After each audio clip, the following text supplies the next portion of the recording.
Hello, everyone. Welcome to the Knighted Ones podcast, episode number 5. We are the only podcast that features a former UCF National Champion, a former UCF radio host, and several other podcasters shooting the breeze and talking UCF sports. This week, I'm bringing my Big 12 energy, and the boys are going to do the same because we're popping our collars. I don't know if Josh is going to be able to do that. We'll have to see. But, you know, the only thing, in Lee Hunter's words, the only thing that cures a loss is a win. So we're going to make sure that we do that this week. And to help me do that, I'm going to bring in the team. So starting off with Josh may have his collar popped. And we're going to bring him to the stage. So, all right, let's see what happens, folks. And we're down. How you doing, everyone? Oh my gosh, that was terrible. Listen, all of that suspense and nothing, bro. Well, listen. It's what it is. It's not.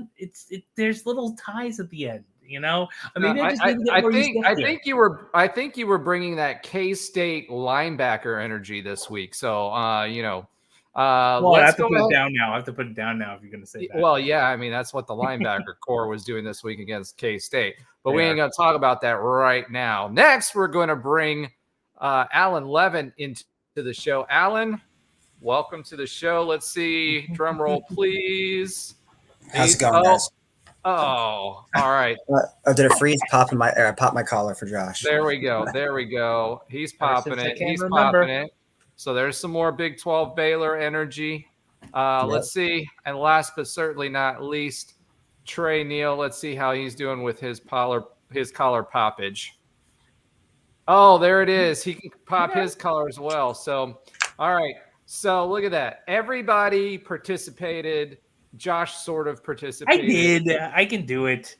Yeah, you just got that floppy collar, bro. That's why you earned that floppy collar. It's not, blame Columbia. I don't know. Oh, boy. All right.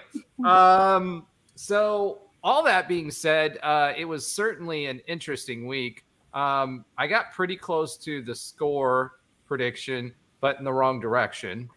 So, you know, I'm getting closer with my score predictions here. I don't know if that counts or not. It's just, you know, I want to make sure we start on the dub side with that. But let's go ahead and, you know, let's get right to it. I mean, we got the loss. I mean, and, you know, the big thing for me watching this game, it was like we played 3 quarters of solid football against the K-State. Yeah, I know. Yeah, it's the Josh Lazar. But it's the only L we want. Lazar. Exactly. So we're gonna. Yeah, Trey's got the right idea. We're lowering our collars until the Baylor. Yeah, this is the lowered collar look right now. So, but yeah, I mean, we played 3 quarters of pretty solid football, right? We were leading into the third quarter. I felt it. I felt the Mo, even in spite of the interception that happened. We just kind of fell apart, and it was a little disappointing, right? Just some very, very not smart football decisions that were made on the offensive side, and the defense. You know, they kind of figured some things out. They had 2 big penalties right in a row that gave them the score and took the momentum away from us. And that was really the game. You know, to me, what I'll say about this game, the K-State came prepared, they played tight, and they won the game. And they did a lot of little things that I'll talk about and kind of share. But by and large, the game unfolded exactly like we said it was going to last week. Both teams did exactly what we said they were going to. We just couldn't keep up the execution against the Big 12 champion.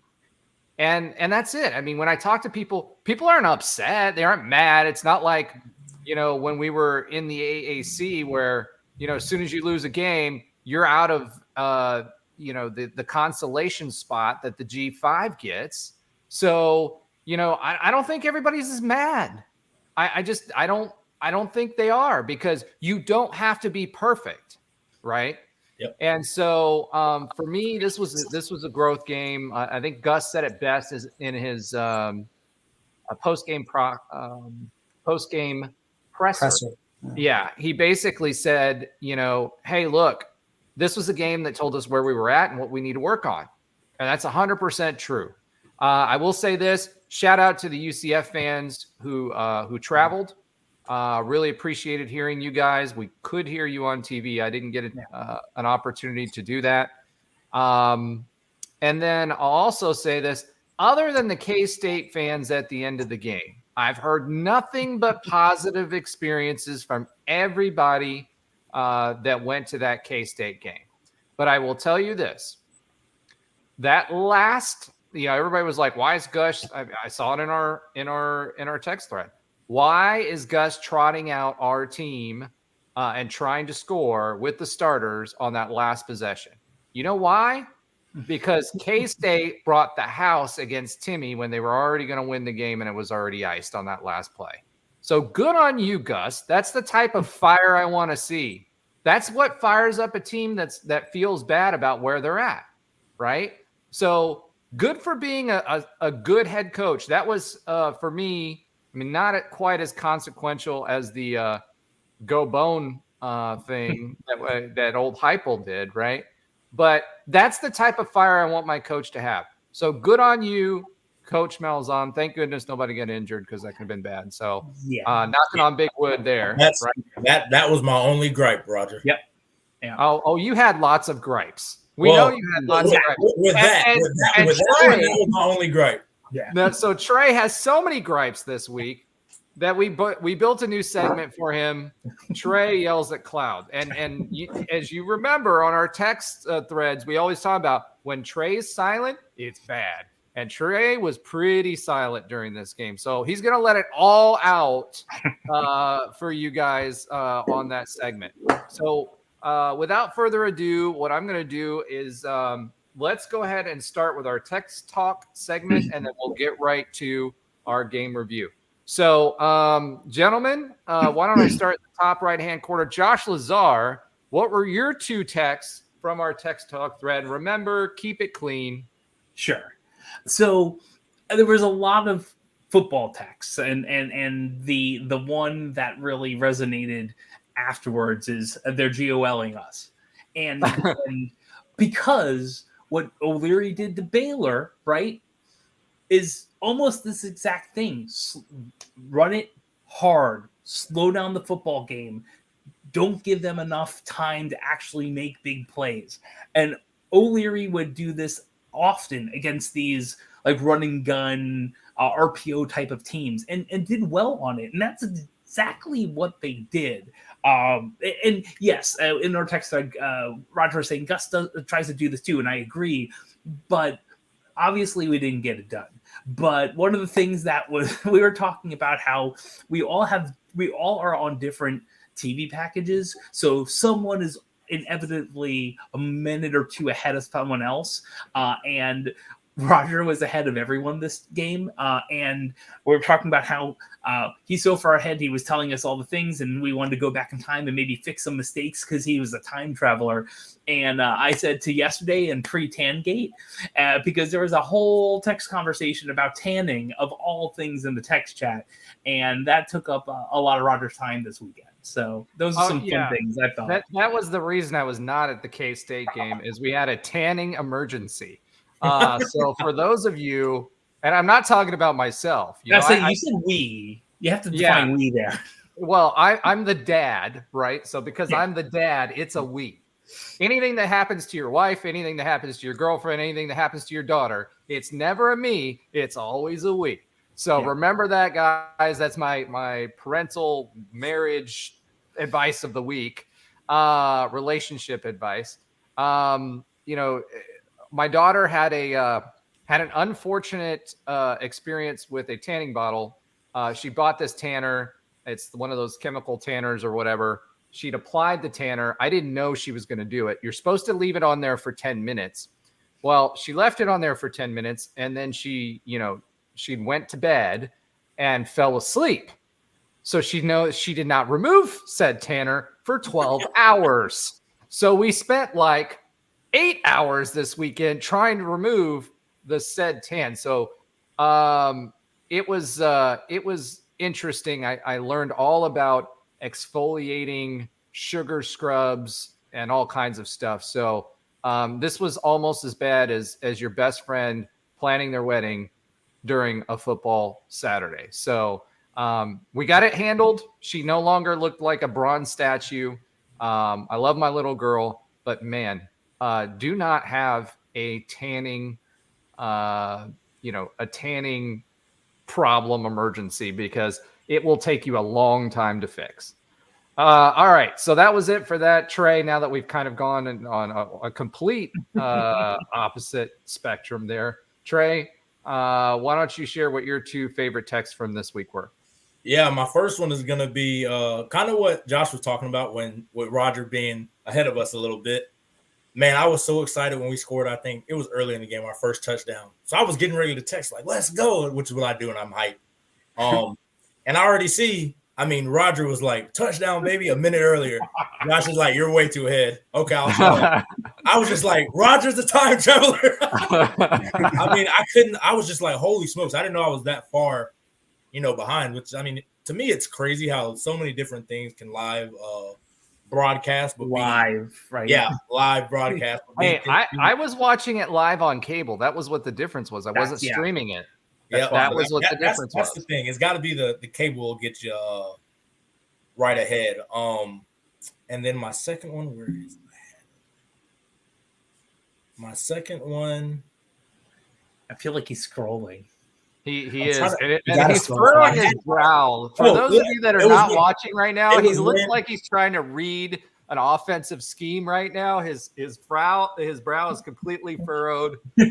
He's very. So it was my second one is what I said. I said we couldn't stop the football if our life depended on it, and yeah, we'll get to that part later. That we'll talk about that. Yeah, just to save it. Yeah, I think that's good. All right. Alan from Smarty Pants Marketing. I think you got the wrong background this week. That's I do. You're right. Didn't even notice that. Wow. With a Z, folks. With a Z. If you listen to our other show, it's Smarty Pants with a Z. Just get a pillow and make a subtle 18-inch pillow in their background. Yeah, I'm on this podcast twice a week, so it's always switching between. You're not on this podcast twice a week. You're on this StreamYard with Mr. Roger twice a week. There you go. All right. Go ahead, the stats guy. So both of my text talks actually came from Roger. One was leading our first ever Big 12 quarter. Do we make a shirt? Good subtle dig at USF there. Always good to make a dig at the Cows. And then the next one was Hinshaw has been calling a clutch game. He's not intimidated, because we'll get into the offense, but I agree. I thought the offense wasn't intimidated and it played well. But we'll get more into that when we get past text talk. They just need more opportunities, right? Yeah. Do what? They just need more opportunities. Yeah, I went back and looked at that, and actually, the plays, they were pretty close. It's just that Baylor and the time of or not Baylor, excuse me, K-State, the time of possession was actually the big difference there. UCF had the ball. Difference. They had a lot more. Yeah, they had the more explosive plays, right? But it was 25 minutes to 34 minutes, right? So there's some seconds there. That's 10 minutes of football, guys. That's a lot of offense that can happen in 10 minutes. And in K-State's case, that's a lot of 8-yard runs that can happen in that length of time. So very, very interesting stat, but time of possession was huge this week. So that's a George O'Leary, if we're talking about that, right?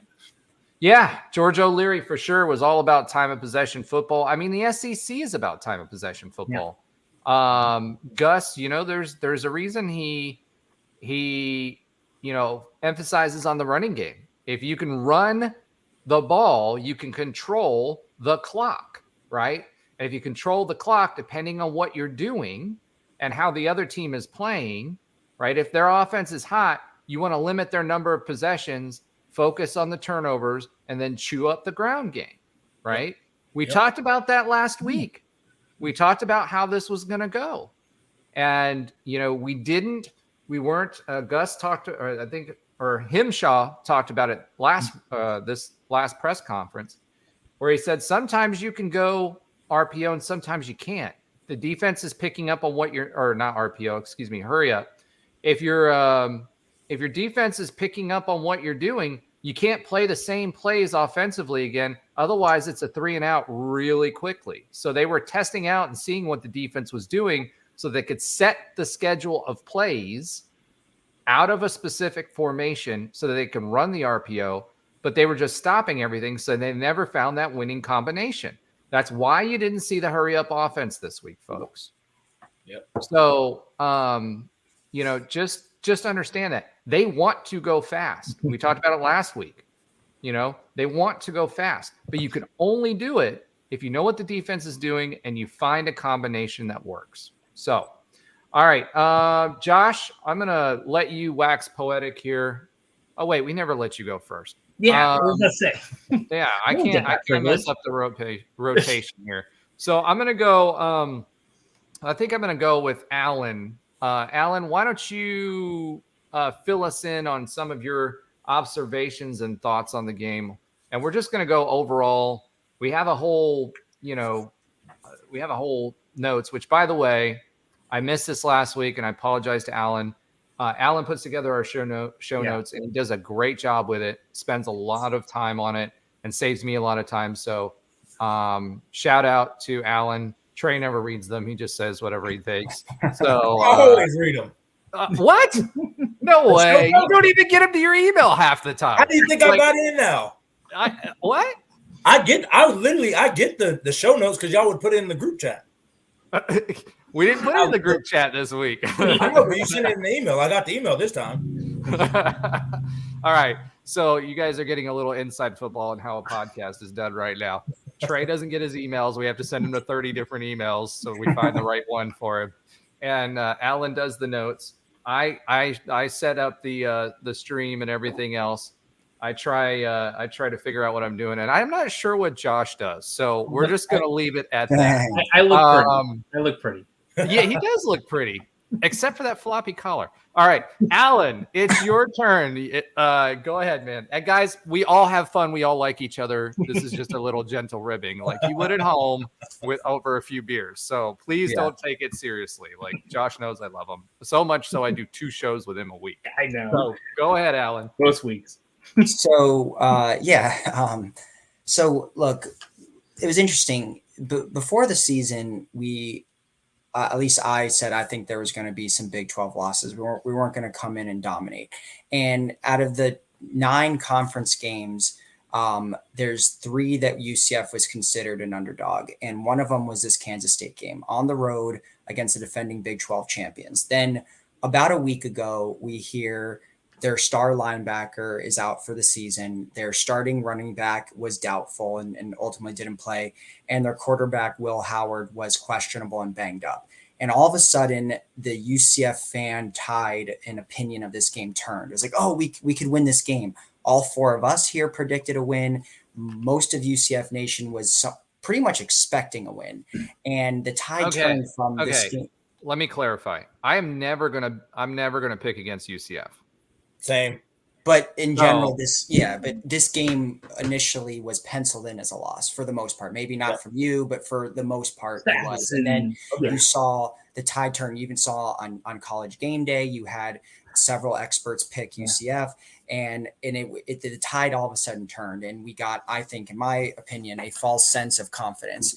And then, we got into the game. We had a lead after the first quarter. We had a lead early in the third, and and by all means, it was a winnable game. But I think we got a false sense of confidence and just forgot, hey, we're going to lose some games this year, and that's okay. We were playing the defending Big 12 champions on the road, and just because they had 2 injuries wasn't going to dramatically change. Look, this isn't the American anymore. This is the Big 12. A respectable Big 12 program can withstand the loss of 2 players. They have the depth as they showed it. Their backup running back their starting running back was out. Their backup replaced him and had nearly 300 yards and 4 touchdowns. So I don't think the running back situation was too dire for them. Yeah. And then their replacement linebacker played fine too. And then Will Howard didn't look banged up at all. I mean, he had 2 rushing touchdowns, over 60 yards on the ground. He was obviously a dual threat for them. So, I walked away at the end of the game disappointed because it felt like we let a game slip away, a game that we were very competitive for really 3+ quarters. And remember, this is a 1-possession game until about 4:37 left to go in the 4th quarter.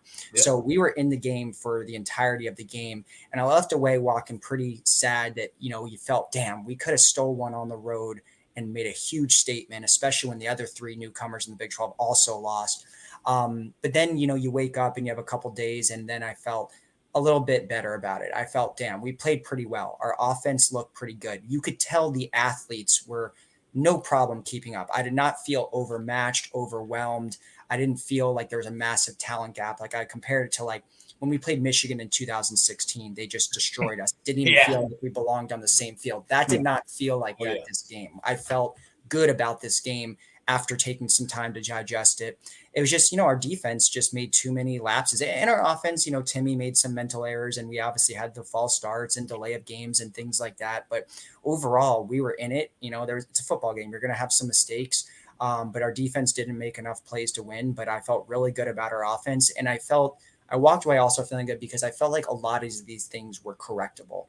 These mistakes are all correctable. So for me, it felt like we hung tough with a very good top 25 Big 12 team that beat the team that made it to the national championship last year, in the conference championship last year. So I walked away feeling a little bit better after taking some time. And we just, at the end of the day, made too many errors, but all the coaching staff talked about that being correctable. And I think we come back and are able to improve on that. And like you said, it was a build-up game. It was a game that we were, working through some stuff, and, it was a learning,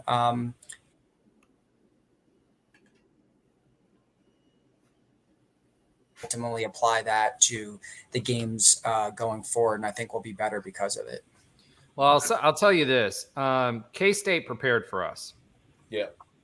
I mean, hands down, the team was prepared. The coaching staff was prepared. And this is where I'm going to inject all the little things that they did. Okay. So they flat out lied about their quarterback.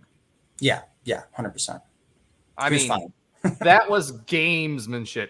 He's 50-50.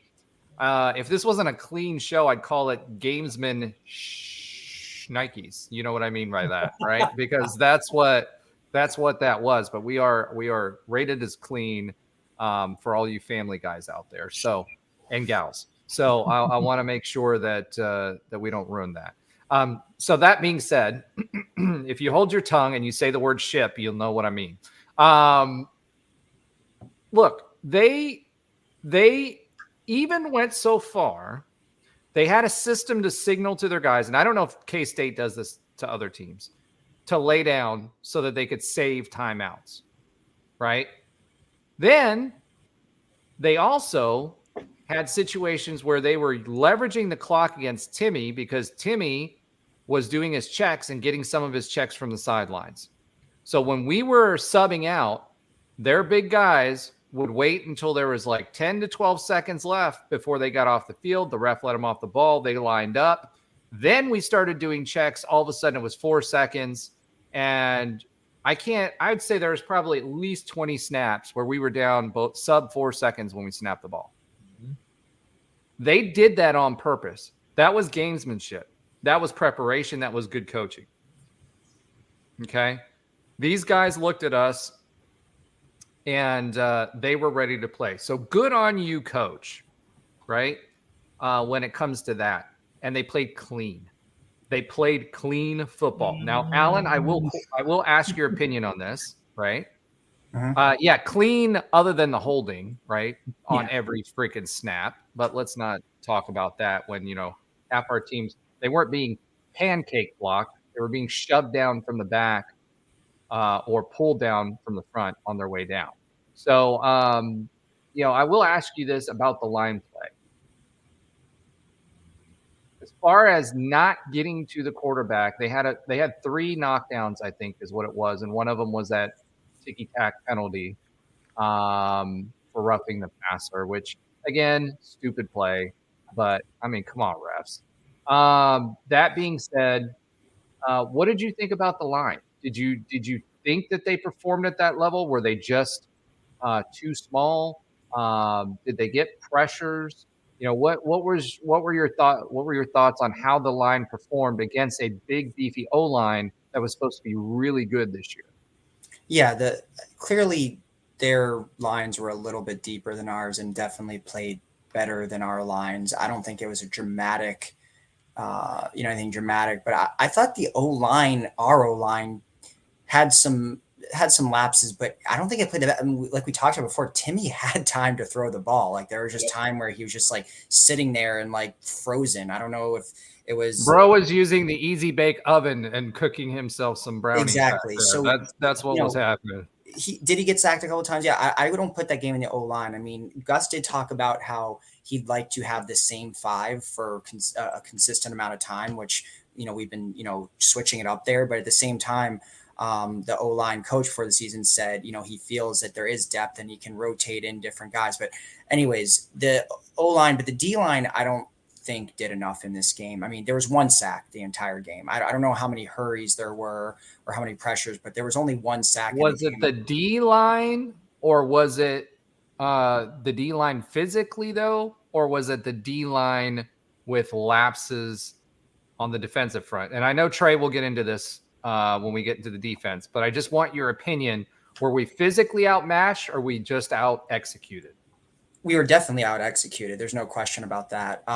Physically, I did feel like maybe, I guess it's when I start thinking about the last 3 games when we were physically just so much bigger. And then you look at this game and that gap obviously wasn't there. I think they were a little bit more physical in us, but like I said, I don't think it was dramatic, but I do. Yes. I think it was maybe a combination of both, but the bigger part was they out executed like you said. K-State was prepared for us, and I think they did out execute us. But I think a little more size on our lines wouldn't have hurt us either. So I think they did have, but it wasn't like something like, oh my God, we look so much smaller than them. Like it's a P5 versus G5 or something like that. So I wasn't too concerned. And then with all the defensive recruits we have coming in, I'm not really too concerned about that, but they were a little bit beefier, but I don't think that played a part in, completely throwing the game out of sorts for us. It was more the execution in my mind. Okay. Trey, this is not your yelling segment, so remember that. But your overall thoughts about the game? I thought overall we played well. I don't know if it was great. We played well. I think the score, at the end, it kind of got away from us. We were losing I think it was by 20. The game wasn't like that for most of the game. I think we lost by 13, I believe. But the game was a lot closer. It was more back and forth throughout the game, which I think that's what we all alluded to going into, Big 12 play, was that we don't want to get blown out by any team. If we lose, at least make it competitive. So I think when you look at it in that sense, I think it was competitive. Now, are there things very simple things that we messed up on? Absolutely. We messed up on a lot of simple things, a lot, over and over and over, like the corrections weren't getting fixed on the sideline. But just overall, I thought we played well. I think the offense played good. I think they played better than, how it might have came off, or maybe just the initial reaction after it. I thought they played pretty well. The defense was horrible. From all aspects. Besides the interception by Thornton, I don't think the defense played well at all. I think there were tendencies they weren't picking up on. There were gaps they weren't filling. There was a lot that was horrible. And I think that's the reason they lost, or we lost, was because of that. But overall, as a whole, I think this is what you want. This is the Big 12 now. This isn't the AAC. These games where you make mistakes over and over, you're going to lose by 20 points against this kind of competition. If you can't make simple adjustments, you will lose by 20 points. That's the league we're playing in now. As we get down the line, Oklahoma, all these teams are beatable. Let me preface it with that. I think we should have won this game. But like I said, if you give anybody chance after chance after chance after chance, and you let them beat you on one play, don't adjust. They're going to run it again. Don't adjust. That's the kind of league. They're not going to just be cute for no reason. They saw we couldn't stop the run. Keep running the ball. They saw we couldn't stop power. Keep running power. We can't stop the quarterback. We're not playing read option well. Keep running read option. It was very simple stuff. And that's what the league's going to do. They're not really going to get cute, I don't think. I think once you start getting into conference play, the league is going to be, we just need to get wins. We need to get conference wins. Because, again, now we're in you can lose games and get to the playoff. We're not in you have to be perfect. These teams are just trying to get wins. They don't care if it looks ugly. At the end of the day, they want to be 11-1, 12-0 at the end of the day and winning a conference championship because that's your best shot. And so overall, I think we played well. And I think there's positives to look at, obviously, but defensively, we'll get into that later. Well, they were trapping a lot of our D linemen. Yeah, I don't know if you were watching that or not. Yeah, they were in trap a lot. They trapped a lot. They were double trapping a lot. Yeah. And then they just get that one seam, have a little delay, and then that person would pop out, whether it was, an RPO type thing or whether it was, the running back. What was it? Giddens, I think was his name. Yep. Yeah. And you know what? The other part about Giddens, if we could tackle for like half of this game, we're getting into that too. Yeah. That was a big part of their success as well. And we talked about that in the past. That was one thing I was worried about. We talked about it last week. Yeah. As great as we played these past 3 weeks, the one issue that I had with the defense was our tackle. And again, you get into these Big 12 games against these big teams. If you mess up those little things over and over, you're going to get beat. And I'm not saying you're not going to miss tackles because, I miss tackles. You just can't miss tackles, then the next play miss tackles, then the next play miss tackles. Like, you can't do that. You're not going to win like that. Yeah, I think Josh was yelling at his TV screen a few times when you were missing tackles, Trey. Yeah. No, I was not. I was yelling when he took picks in the end zone. That was good. No, you were jumping when that happened. I think we all were. All right. Josh, speaking of Mr. Lazar, grace us with your thoughts on this game. What's your general overview? So I can say I was standing up in my TV setup at about the third quarter. I was up and down every so often, but to me, when a game is tight, when it feels like there's some momentum and things are hanging in the balance, I don't sit down on my couch at this point. And that third quarter is kind of where I started really standing. And I think Alan or someone was saying, I don't know if it was Robert Allen, someone was like, I've been standing since the first quarter. I think if you would have told me last week that Will Howard would have played that entire game and had no running issues, I might have made a change in my score prediction. And that's part of the gamesmanship that you were talking about. So when he came out, I was like, oh, okay. And when we just couldn't stop almost anything, and we still had a chance in the third quarter, maybe going for it on 4th and 2, maybe minimizing some of Oh my God. Yeah, let's talk about that for a second. Sure. Come on, Gus. It's 4th and like a yard and a half, bro. You're on the 40. It's a tight game. That's where you impose your will. Yeah, that's where you impose your will, and you take over the game at that point. Demoralize the defense. They can't stop you.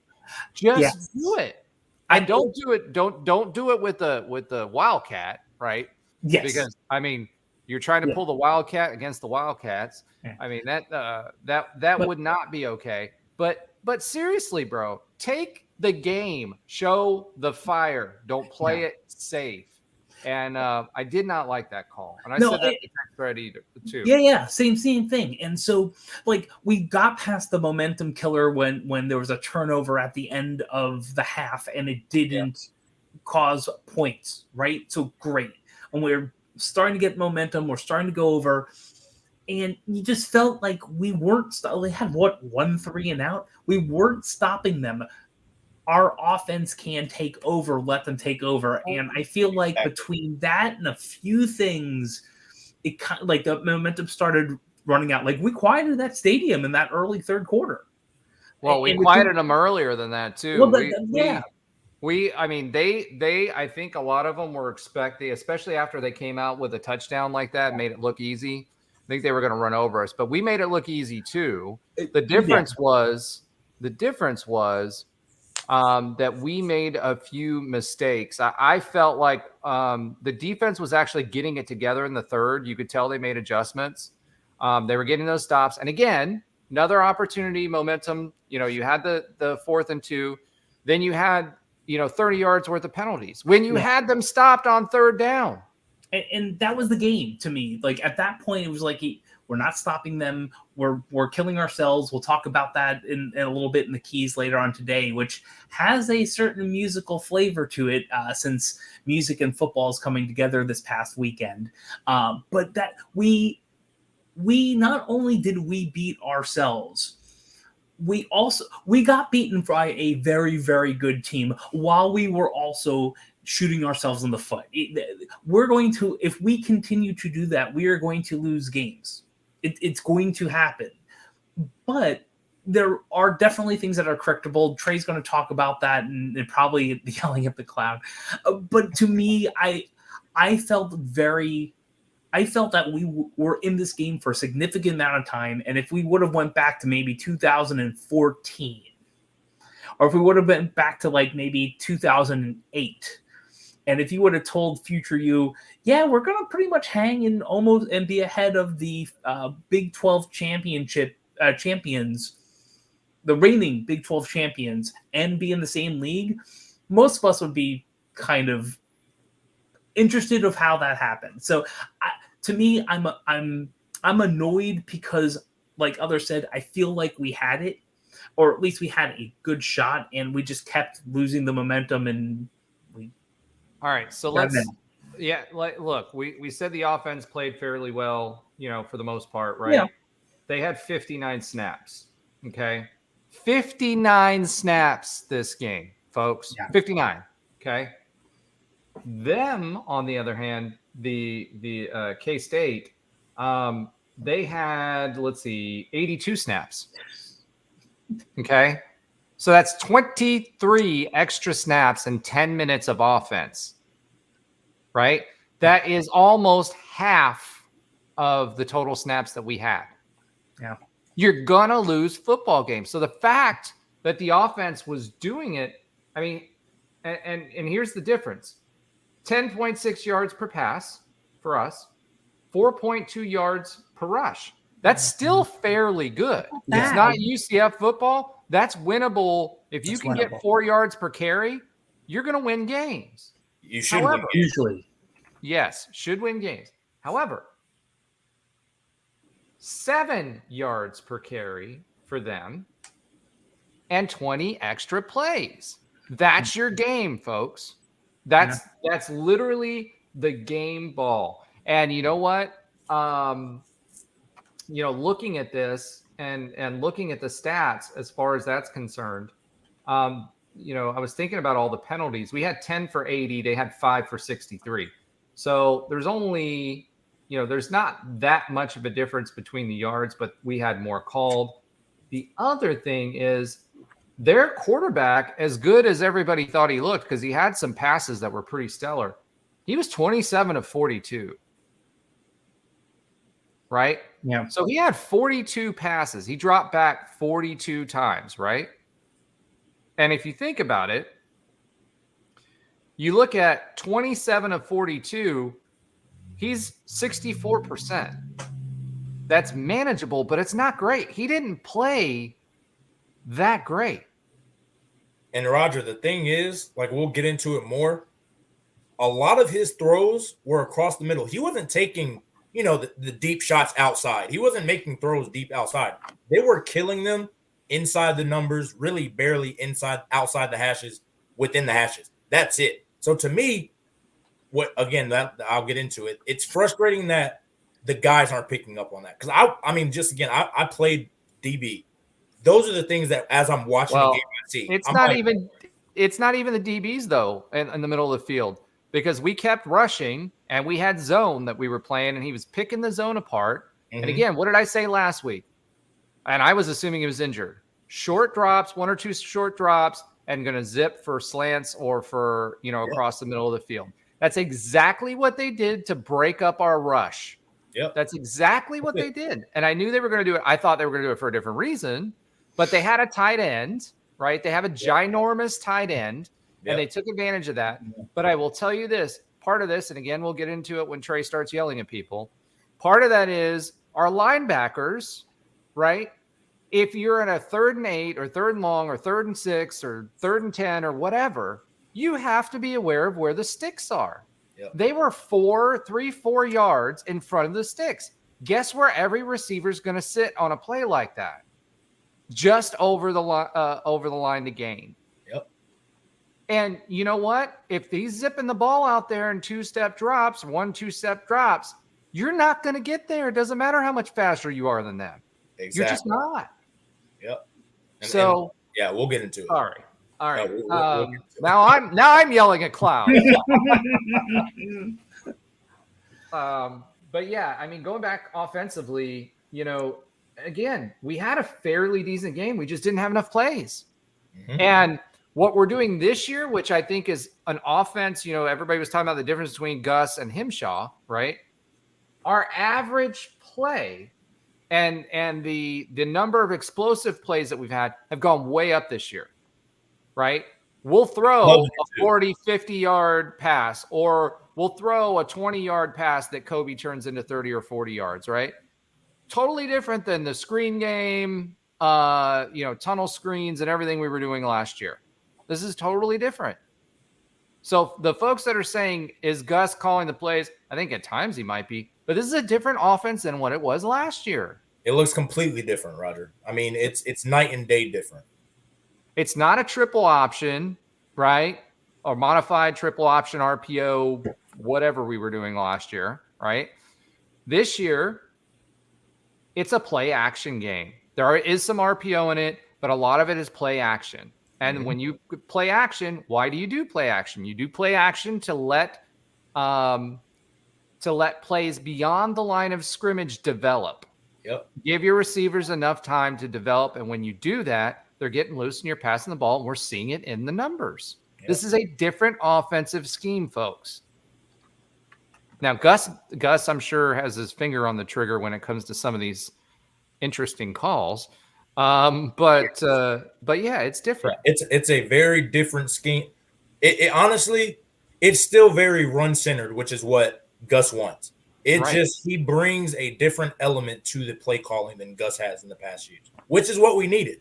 We needed that healthy blend of each, because we still want to be a physical team that can, like we saw Boise State. Hey, if we can lean on teams to just run the clock out, let's do that. That's what Gus wants to do. But now Henshaw brings the extra element that we need of the play action game. It's not just necessarily a lot of option, a lot of RPO heavy. While we still do it, it's just not heavy. He brings that extra element in the play action game because we have the receivers to do it.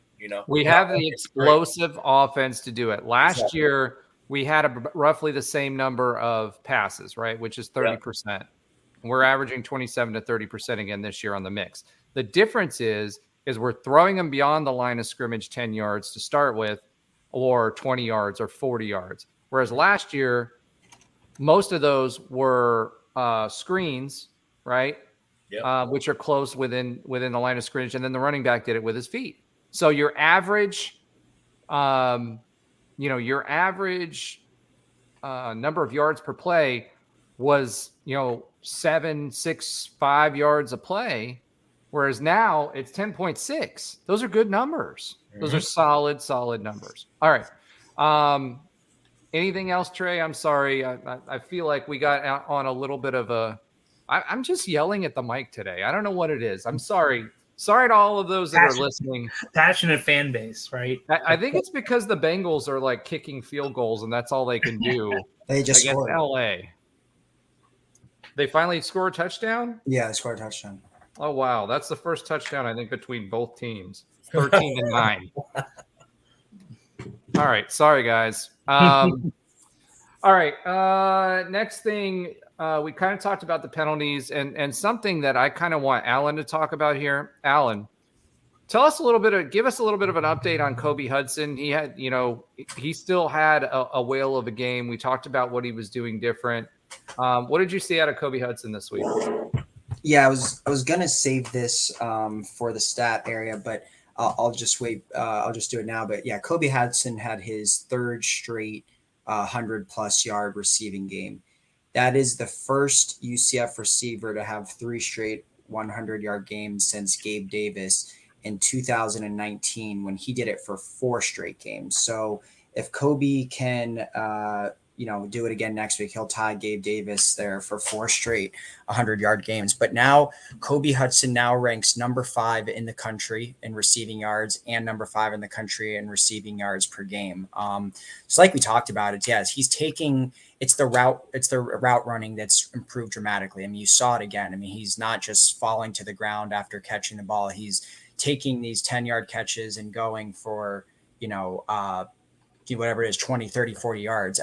Right now, just about half of his yards on the season are after the catch. So about 50% of all of his yards have come after the catch. So I mean, look, Javon Baker only had 1 catch on Saturday. And look, Kobe Hudson, whether it's the double teaming on Javon and defense is keying in on him, Kobe Hudson has really taken over the wide receiver 1 role. I mean, it's not even a question, at least through first 4 games of the season. So I loved what I saw to him. I mean, he's been a big play waiting to happen on almost like every time he catches the ball. So he, to me, was the MVP on the offense against Kansas State in the loss, but he played lights out again for the 3rd straight game.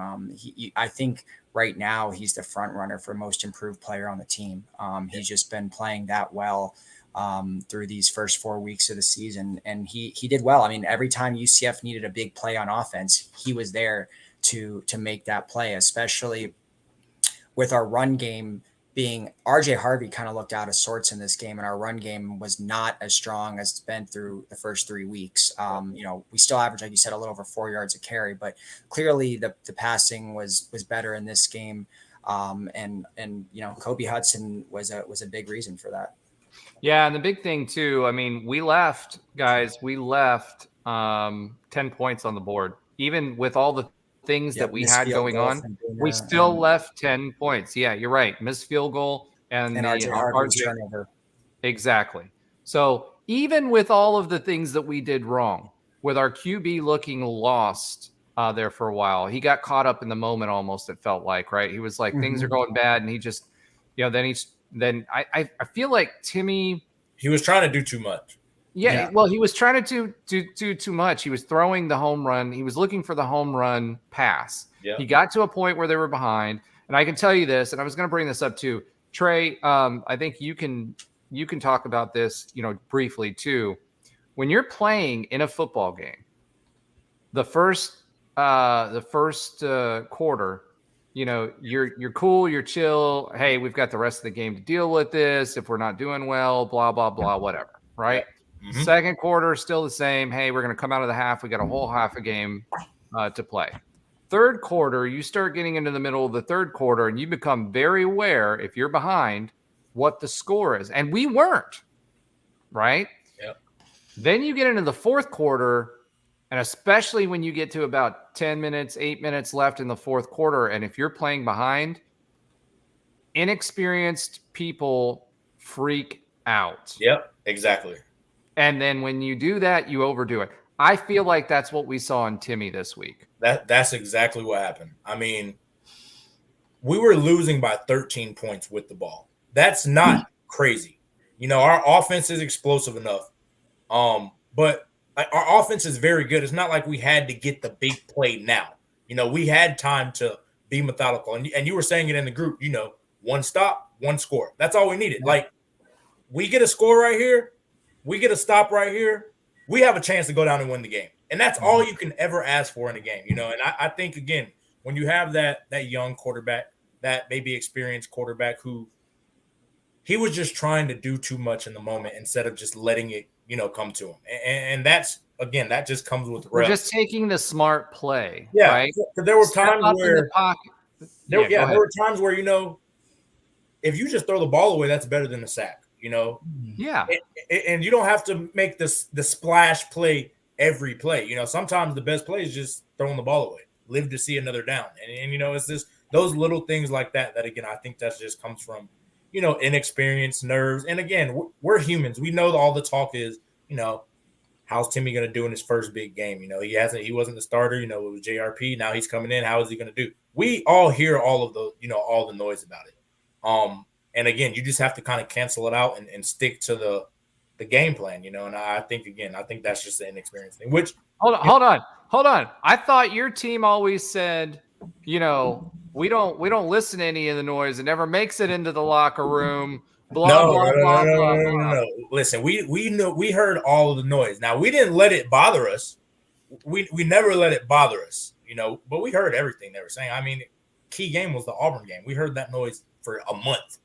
You know, that was it. You know, we always as athletes, you know, except like the rare athlete like an Andrew Luck who's not on any social media. You know, he just, you know, he goes plays football, he goes home. You know, he's a simple guy. But we hear everything. You know, that's the world we live in. You know, we see all the tweets that people tweet about us. You know, but it comes with it, and you know, we embrace it in the locker room and we use it as fuel. You know, just as athletes, but you can't let it, you know, overtake you to where you start playing outside of the game plan. And I think that's what happened. I'm not saying that the noise is the reason. I'm just saying it happens, you know? Yeah, totally get it. So that was our Coogin review section. You know, when we lose, I'm going to call it the Coogin game review. And that moves us on to the defense. And, you know, obviously we've been talking quite a bit. We tried to keep it a little bit more loose this time around because I think we all had a lot to say. But this is Trey's turn to try out his new segment, which was a reflection of his silence. And this is when we allow him to yell at a cloud. So I'm gonna change the banner here for you, Trey. And then oh boy, he's getting ready.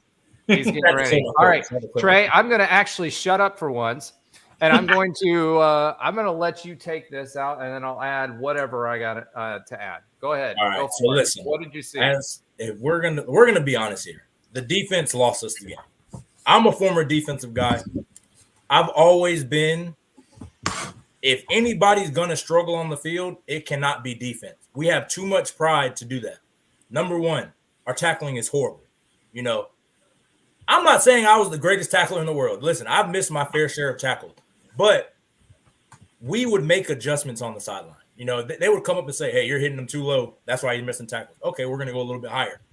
We cannot miss 100 tackles. We can't shoot at the legs, especially not in the Big 12. As you saw with Giddens, he's a backup. You know, he's a great backup, but he's the second string running back. He's breaking all of these tackles that you aim at the legs. That's what the best running backs do. So that's number one. Can't miss tackles. Number two, we have to realize tendencies. It looks like we have zero indication of figuring out tendencies. Like I said earlier, as a DB, if I see most of the passes are being completed across the middle, if I'm in man coverage, I'm not getting beat across the middle. He hasn't shown us that he can beat us throwing deep outside the numbers. Make him beat you throwing deep outside the numbers. That's another issue I have. Number three, our linebackers have to play disciplined football. This was simple power football, old school, get downhill. You know, if you guys can't play sound football, you can't look at your keys, read your keys. If you have the quarterback, take the quarterback. If you have the running back, take the running back. If the guard pulls, work over top. It's simple things like that in this conference, not just, you know, Kansas State, Oklahoma. They test your rules. They test, can you do great with your rules? Are you going to be sound with your rules? Because if you don't, we're just going to beat it across your head until you do it, or we're just going to beat you by 20 to 30. Like that. That's what it is.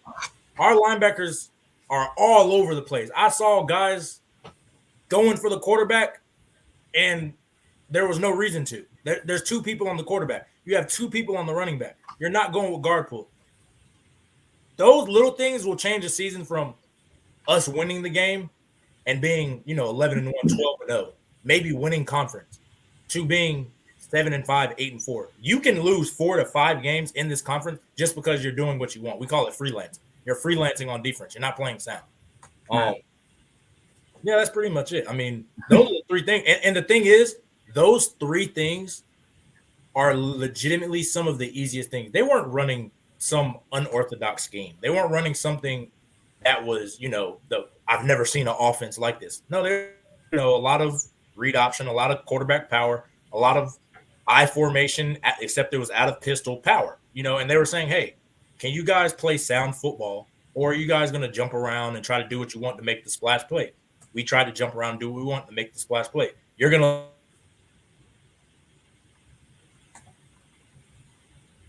Oh, did it freeze? Yep, I think Trey froze froze there. Can you hear me? You're back. Yeah. You're back. The cloud was yelling at you back. Yeah. Kansas State is just as talented as UCF. Oklahoma is just as talented as us. Texas is just as talented as us. Kansas is just as talented as us. A lot of these schools are just as talented as us. The difference between these games are, can guys, one, make plays when their number's called, and two, do your job. It's legitimately that simple. Do your job.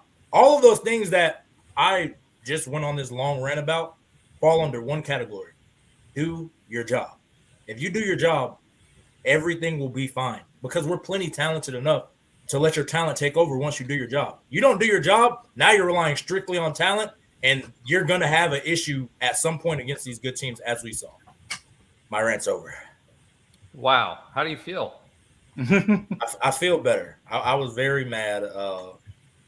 And again, I'm mad because I think that game we should have won that game.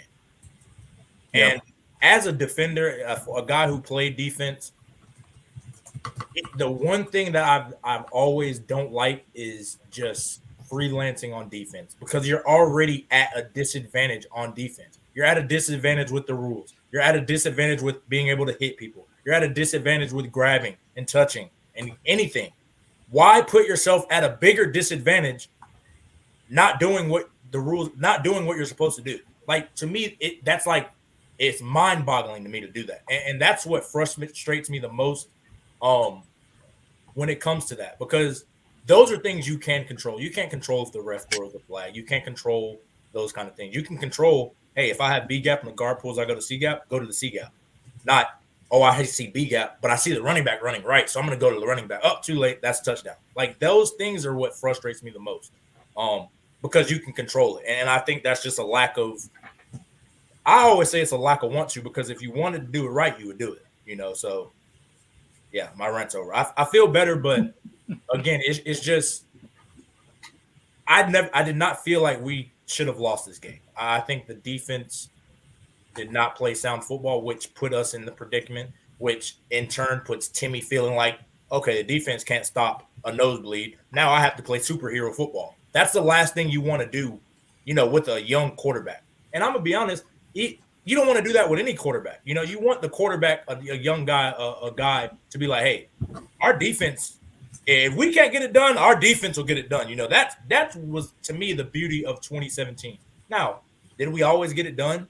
At the end of the day, yeah, but we gave up, touchdowns, things like that. But we got it corrected, and that's the thing that, I want them to do, is just go get it corrected. So now, again, it's Monday. It's a new week. We're coming to Baylor. The best thing we can do is, hey, we clean up the tackling. Best thing we can do is, hey, we're playing our keys of football. Because guess what? Baylor's going to come out and watch that film and be like, UCF doesn't play sound football. Let's just run the same stuff. It's a copycat league. That's all football is. It's a copycat league. Rant's over now. Officially over. All right. So we've heard this 3 times now. Are you sure that you've got it all out? Rant's officially over. I'm good now. All right. He's taking his water break. Okay. So I'm just going to add a few things to all of that. Right. One, there were a few bright spots. Okay.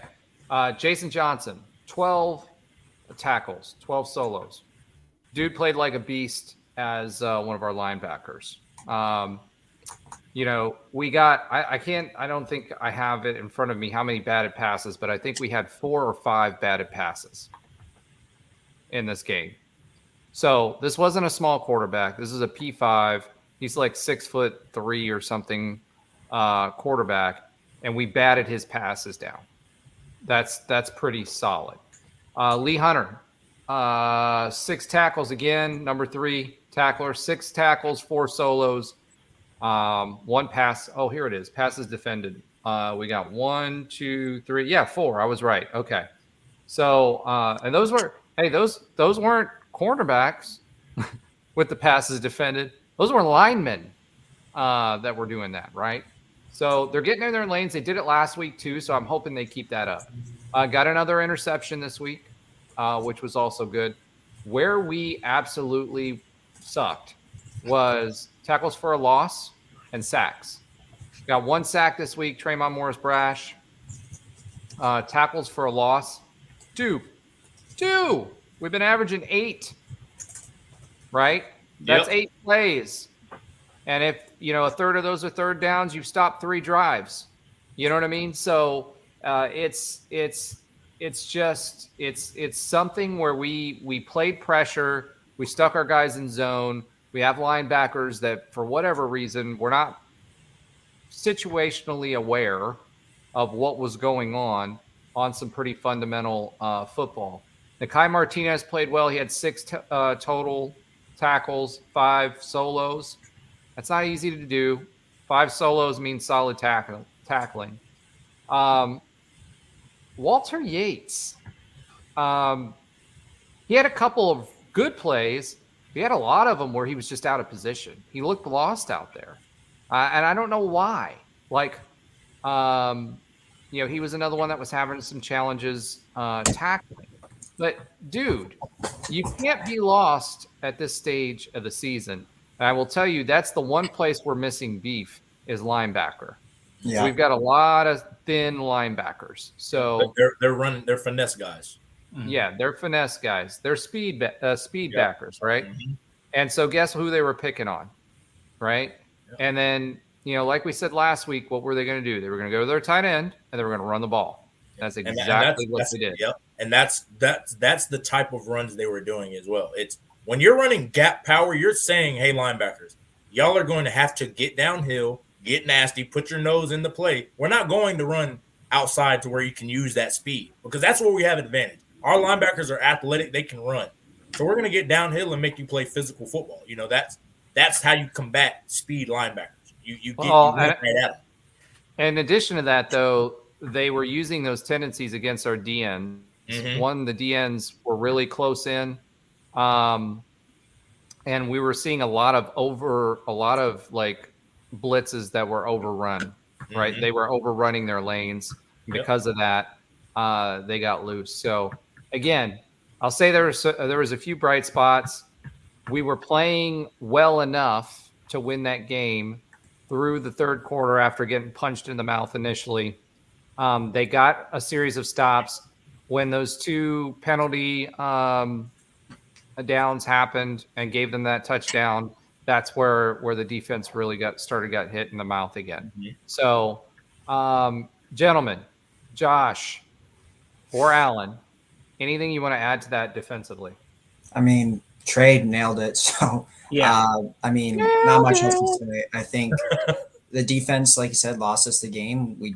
We did not get enough pressure on the quarterback. Yeah, like you said, tackles for loss. Tremont Morris-Brash, the whole team had been crushing it up to this point in that stat department there, and we didn't get it done. And there was too many dumb penalties, which we'll get into. I mean, we had 4 major penalties on defense, 10 in the game. That's pretty much it. The linebackers, I think that's where you really notice there's just not a lot of depth there. I mean, it's like they're playing essentially Johnson and Yates, Ryan Davis and the other dude from Washington State that transferred in. I mean, we don't have any depth at linebacker. I don't know. They're not playing any of the young linebackers they've gotten, like Cam Moore and some of these, Troy Ford and some of these guys.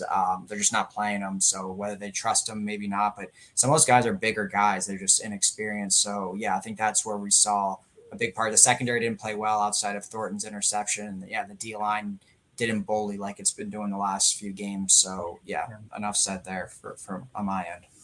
All right. I'd just say one of my keys from last week was our D-line versus their O-line. Nope. I just didn't do it. it didn't do it. It's interesting. We had a couple weeks where there was my keys actually played right and were factual. When we don't do those things against Villanova, it's one thing, right? Hold on. No. Villanova. Listen, when we don't do it against Villanova, it's one thing, but you can't make this many mistakes. And to me, if you want to flip the positive side, we made a lot of mistakes and still were within the game for most of the game. So, that's what's frustrating too. That's what's frustrating about it. We lost that game in the last 8 minutes. That's where we lost. It would be so much different if we're making these mistakes and we're just getting blown. Like we look completely outmatched. Yeah, you're just like, okay, like listen, they were the better team. It's obvious. But when you're like, you can make 100 mistakes and we're still in this game with 6 minutes, 7 minutes to go, you're down 13 with the ball. It's like, guys, we're killing ourselves. Man. Like, this is a different game. Yeah. And so, again, Trey, 100% right. And there was just like lots of these little death by 1,000 cuts is kind of where we were at. All right, cool. So now that we've gotten all of that out of our system, I'm going to ask one more quick question. I'll do quick on that because then we've got to get to Alan's oxymoronic fun stats. So let's ask this question really quick. How do you guys think Timmy does? You know, does Timmy can he win games like that, and does he rebound? Yes, I think Timmy played pretty well. I mean, I saw some of these deep throws he was making. I'm going to be honest, I haven't seen JRP. The ball jumps out of his hand, like out of his arm. He has a little bit more. His left wrist. It's weird. Yeah, it is, but the ball is just like it's like a rocket. Boom! It just jumps out of his hand, which. Those are the kind of things you notice that while JRP, he throws a good deep ball, it doesn't jump out like that. Like Timmy can make some deep throws and he's very good at that. It's just, again, it's the mental part. And I think that's the step that I thought I was seeing with JRP was mentally, he was taking that step to be a quarterback and not be just a guy who's getting the ball every play. Like there is a difference in playing quarterback and being a quarterback. Like there's a very big difference in that. And I think that's where Timmy lacks. So you're going to see a lot of those splash plays, but the things like we were talking about earlier where it's like, dude, just throw the ball away and live to see another down. We're going to have to live with those of him trying to be a little bit too superhero ball with it. But I do think, I think he played well enough to win the game. At the end, it kind of got away. But I think throughout 3.5 quarters, he made some mistakes. That's a part of it. I thought he played good enough to win. And again, this is the defending Big 12 champs. If you can be in the game with them, I think every game we should be in, going forward. All right, Alan. Yeah, I mean, I didn't, Timmy made mental mistakes. The moment got too big for him. He didn't use his feet to his advantage when he's clearly an athlete and can do that, but he froze. And like you said, he was baking cookies back there and still had enough time to evade some of that stuff. And he made, and maybe like you said, K-State came with the gamemanship, but he's got to still manage the play clock a little bit better. I know that wasn't maybe all his fault, but he, there was some mistakes there. But once again, I thought he played well enough to win. I mean, it wasn't like he was awful. He only had 1 turnover in the game. So he protected the football. He played pretty well. And but the thing that I was most encouraged by is that it feels like he can play a lot better. Right. Yeah. So to me, it's like, oh, this wasn't his ceiling, or this wasn't like, oh man, this is the best we're ever going to get out of him. Like, you felt sometimes with like Keen's, like, I don't know how much better when he was at least with us. Now he seems to be killing it at Fresno, but Keen has a higher ceiling than this. And I think it's just going to take more reps. Like he's started his first 2 games for the first time. It's the first time he started, back-to-back games since 2021. So he'll get there. I'm still confident in him. I think to this point in time, I'd probably still rather have JRP, but I definitely feel very confident in a backup quarterback who can be competent, and he will get better as he gets more reps under him. All right, Josh. Quickly, we had a backup quarterback, one that has played games, and we were still in the game, right? There are a lot of things that I think he'll improve, game 1 to game 2 improvements. Villanova doesn't count when it comes to that type of stuff. This is 50K plus, really, really loud. You're down, but you have a shot. And I think the next time that happens on the road, which we might see at Kansas again. And that's right? a good football team too. Yeah, it's a Leopold's doing amazing stuff there. That is, I think he's going to have a different reaction. There still might be some of that Superman type of play, and I get it. And it took a long time to get JRP out of all of that, and he still got hurt. So I think this is going to be a learning experience. I do still trust Timmy. I think he's going to improve upon that. And if Timmy is the man next year, he's getting a lot of real road learning experiences that he can use for the next year too. Even when JRP comes back, takes over the team, and does what JRP does. So yes, I trust him. I think he's going to make a big leap from last game to Baylor. And really, I think the test of his leap is going to be back in the state of Kansas again in Lawrence in a couple of weeks. Yeah. All right. Well said, gentlemen. Appreciate the insight. Well, I think it is that time. I'm going to put Alan on center stage here. I got to make sure I bring up his banner here because this is all him. It is time for Alan's Oxymoronic Fun Stats of the Week with our very own Smarty Pants with a Z, Alan Levin. Take it away. Can I get like some sort of like jingle when this goes on? Yeah. Oh, you'll get a jingle. You won't like the jingle, but you'll get one. It'll be like an ice cream truck or something. Yeah, All right, go for it.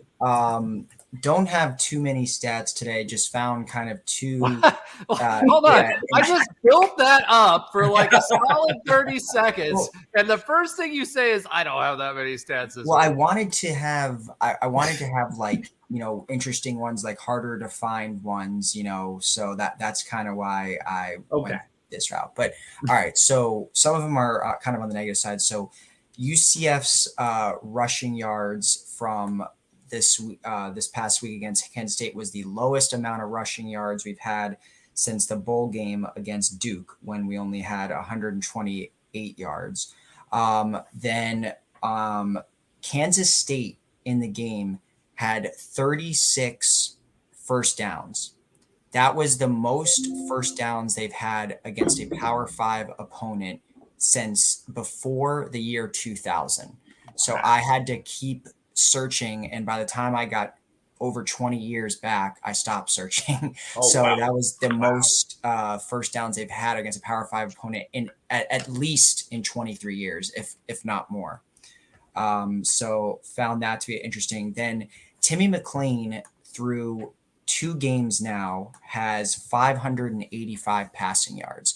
That is the most passing yards in a UCF quarterback's first 2 starts of their UCF career since DG in 2019, when he had 592 through his first 2 starts, starting with the FAU game and then whatever the game he started after that. Let me add one to that. 70% of the snaps have been played by backup quarterbacks for UCF since Mackenzie Milton went down. 70%. It's crazy. Well, did they okay. That makes sense. Okay, I was gonna say, did they consider Keene a backup? But I guess because he replaced. He was the backup. He replaced the injured quarterback. Yeah. Yeah. Okay. All right. So those were my main stats, and then one other thing, at least somewhat positive here, is that despite UCF rushing for about 100 yards less than their average against Kansas State, they've only dropped to number 3 in the country. So we're still top 3 in rushing yards in the country. So did you get any Baylor stats for this week or no? No, I don't have any Baylor stats. Sorry. I went all UCF. Man. All right. Why don't you go ahead and jump into the PFF stats now too? Okay, cool. All right. So this week, our PFF, let's start here with defense. So as we know, the rankings that we have, 90 and above is elite, 80 to 89 is great. My screen just went down. 70 to 79 is good. 60 to 69 is of average to above average. 50 to 59 is below, and 49 and below is poor. So this was our second lowest defensive score. We had a 70.9. Our lowest was against Boise State. All right, I'll do what I did last week. Anyone want to take a guess at who had the highest defensive grade on the team? I know that. Johnson. Okay. I'll say Thornton. Okay. Lazar? Johnson. Yeah, Johnson. Same. Yeah, I think we said it at the same time. All okay, good. All good guesses, but wrong. The highest was safety Gyro Wilson, who had a 75. Jason Johnson clocked in at number 2 with a 73.5. Corey Thornton actually was kind of middle in the pack. 50s, wasn't he? He was in the low 60s, Corey Thornton. Yeah. So he had an okay game. Nakai Martinez came in at 3rd. My guy Matthew Alexander came in 4th, and John Walker rounded out the top 5. They were all in the 70s. Everyone else was below 70. For defensive end, Malachi Lawrence had the top score. Defensive tackle, Matthew Alexander. Linebacker, obviously, Jason Johnson. Safety, Gyro Wilson. Brandon Adams had the top cornerback score with a 70. He played really well this game. He did. Like, if you wanted to see a cornerback, and he's got size. Yeah, he's a big boy.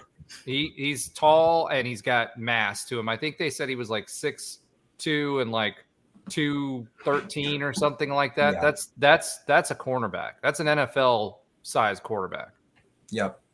And the pressure tracker, which is a combination of sacks, hits, and hurries. Trayvon Morris Brash all day with 3. Lee Hunter had 2, and then a bunch of other guys had 1.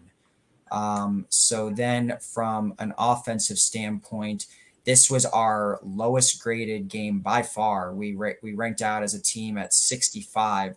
Our previous low was Kent State at 75. So we dropped by 10 for by far our lowest output from PFF score. All right, who wants to take a guess at the highest? Probably pretty easy. Go ahead, Josh. I jumped in last time. I know. I'm assuming it has to be Kobe. Okay. That was my guess, Kobe Hudson. Yep, I'm going to make it a trifecta of Kobe. I'm going to make it a tri-tip. It was Kobe tri-tip. Oh, no, that's my dad joke of the week, guys. Boom, boom, boom. So, Kobe was by far the highest. He was the only player on UCF that had a ranking of over 70. He was at 77.5, so he actually almost ranked as a great game. Then we had a bunch of guys in the 60s. Johnny Richardson was number 2. Randy Pittman, who started in place of the injured Alec Holler in his first ever start, got a 65 for number 3. RJ was at number 4, and then Xavier Townsend was number 5. Timmy McLean, where is he on here? Did he not qualify or something? I'm not seeing him on here for some. Oh, no, I'm sorry. So Timmy McLean was second last, and he ranked with a 50, which almost qualifies as a poor game. Almost? Yeah, it does. So unfortunate for him. Marcellus Marshall had another great game. This is his second straight game where he ranked over an 88 for pass blocking, so he's filled in real nicely. Amari Kite, the Alabama transfer. Let's pause there. The difference for Marshall is that he's playing in his natural position. Yeah. He wasn't the first few games, but they moved him back to his natural position, and he's playing a lot better there than he was. Yep. So he ranked out really well. Amari Kite, the Alabama transfer, was the top run blocker, but the run blocking as a whole did not rank very well. Timmy McLean, overall passing grade was a 48.4, which is obviously is poor. But then when you take a deeper look, when he was kept clean, he scored really well. Under pressure, he ranked for at 25. So he did really bad under pressure. When he was not blitzed, it wasn't much better. And when he was blitzed, it was also awful. And then for his passing, On deep balls, he did pretty good. He was 3 of 4 for 135 yards and 2 touchdowns, which rated out as an 88. So almost excellent for his deep ball.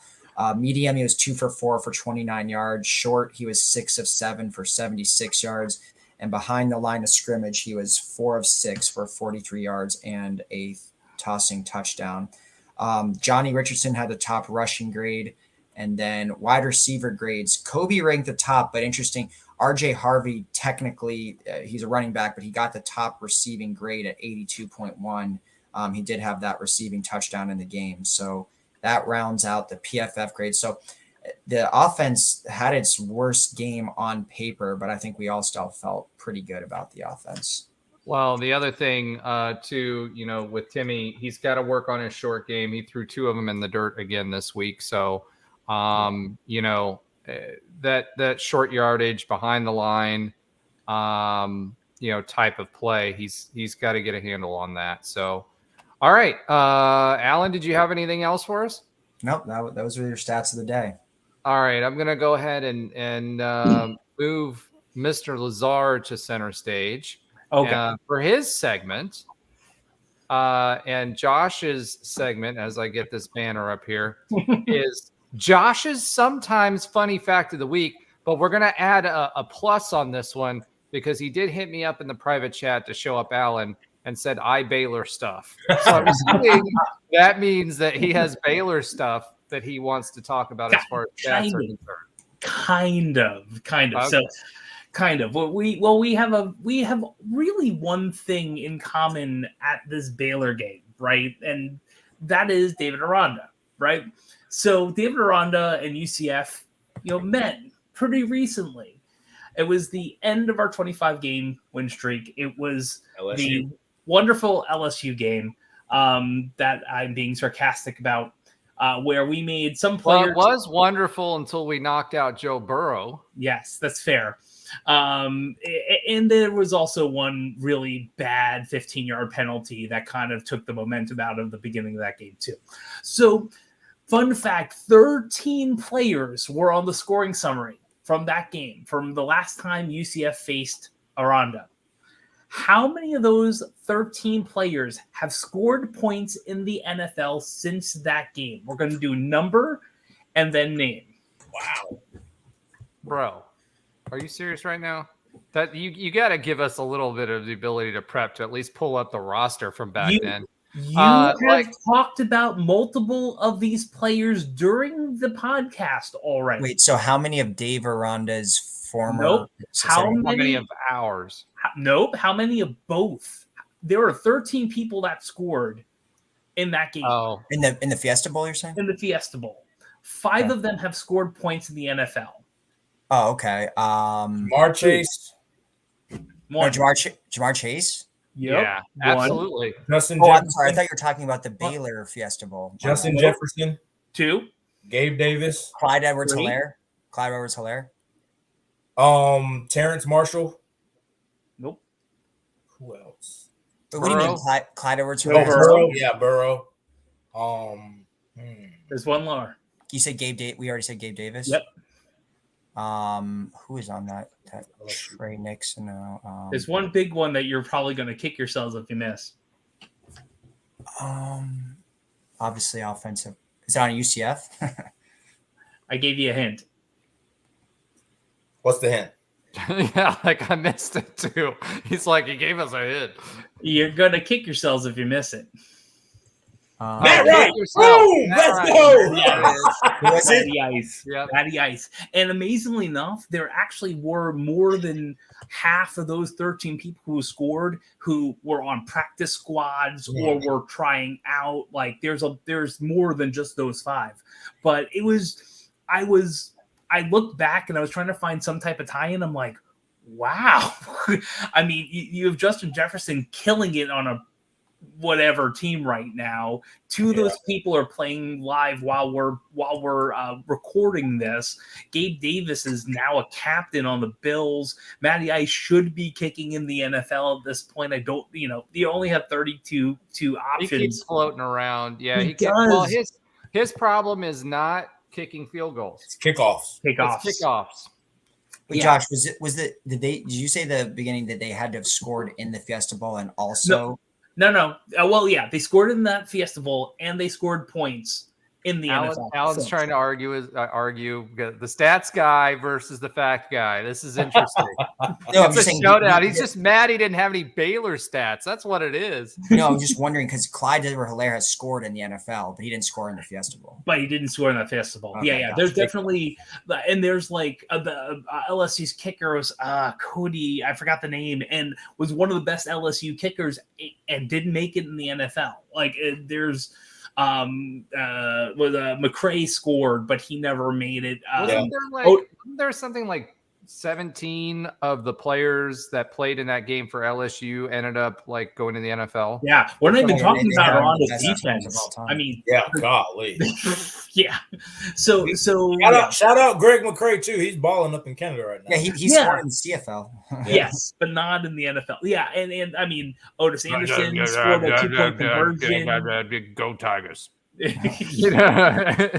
Josh, another good we could have done is, since we're playing Baylor, how many players from the 2013 Fiesta Bowl from UCF and Baylor have scored in the NFL? We could do that too. Maybe I can try to get that in the overtime.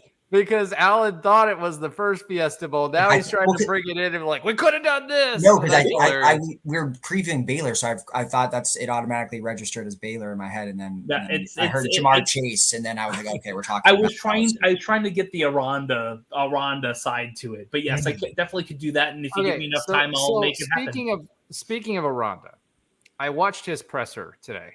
I could not play for that man. He sounded like. I don't know. Like, I think I made a comment earlier today, like, is he Vulcan? Because it was just like completely monotone, and he's getting ready to like put you in a mind meld. He's like, relax. It's okay. He just talks like this. I don't know what's going on. I mean, yeah, we got to look at that. And then like, thank you for the question after every question. It's like, I know he's polite. Yeah, there's no way he's like that coaching. You cannot coach defense at LSU like that. 1,000% you can. No, I'm like, what happened? Did Baylor break him? Yeah, like you go from Coach O, right, to that guy, and you know, I get it. Baylor, you know, they had some challenges in the past with their coaching staffs that are still generating waves now for members of those staffs that used to be on UCF that were at Baylor, Mr. Levy, who, you know, brings his relatives onto the field at Oklahoma in Oklahoma gear, and Oklahoma has rage. But, you know, I can't imagine him being a head football coach anywhere, unless it was like when Florida State was a women's college. I'm serious, because you can't talk to football players that way. Our women's coaches don't talk to our women's teams that way. Our softball men's team does that. Or softball, like baseball team, you know, you can't talk to players that way. It's like, I don't know what happened. Yeah, I have no idea. I have none at all. All right. So now that we're done bagging on Arranda, I mean, I'm not bagging on him. I just don't understand it. It just confused me. Like, my brain broke. I was watching it. I was like, how's this guy a head football coach? Like, he has a good quality name. He's got pedigree. He's done really, really well. I just don't see it. I couldn't play football for him. Let's just put it that way. If you want, I have the updates on the 2013 team. If you want, I got it for you. All right, let's do this. Let's take it out of the Josh Sometimes Funny Fact of the Week, and I'm going to leave you up there on center stage, and we're going to slide right into the Week 5 Baylor preview. So for those of us that can actually pop their collars, let's bring that Big 12 energy and pop the collars for the Big 12, our first Big 12 home game against the Baylor Bears. Okay. The Bears. The Bears. All right, go ahead. I'm about to say the Bears aren't doing that great either, so this might be actually that's good for us. Let's keep that energy going next week, next Saturday. Let's hoping. So, do you want me to do those stats? Or you want me to just talk about Baylor preview first? Well, start with the stats and then go to the preview. So, Baylor, Baylor is okay. So we have, let me count this out. We have, I think, 4 people that played in the 2013 Baylor game that have scored points in the NFL. There are 4. So Bortles, Bortles, Rashad Perriman. Yep. Storm Johnson. Yes. Good job. Nice. Only one more. Baylor. Scott, is it another? No, not another. Corey Coleman. Receiver. We said Perriman. Is it a UCF player? It is not. I got to throw it up there. Bryce Petty. Bryce Petty. That's it. Nice. 4. Yeah, Jordan Johnson got a couple. Of course, Perryman has 2. Bortles, we all know about. Petty had a pretty decent. Man. Speaking of Storm Johnson, that guy would have went so much higher in the draft had he not messed up right before the draft. Allegedly. Yep. Allegedly. We're only, anything like criminal on this show, we're always going to say allegedly. Allegedly, yes. It's surrounded by attorneys. So, yeah. I mean, he played 6 games, still had 2 touchdowns, and had 3 yards of carry. It wasn't that bad for Jacksonville, but, it's, that is kind of, I think he's going to see a lot too. of people, there's already not a lot of people can say they played in the NFL. That list gets even shorter about scoring. Yeah. So props to him.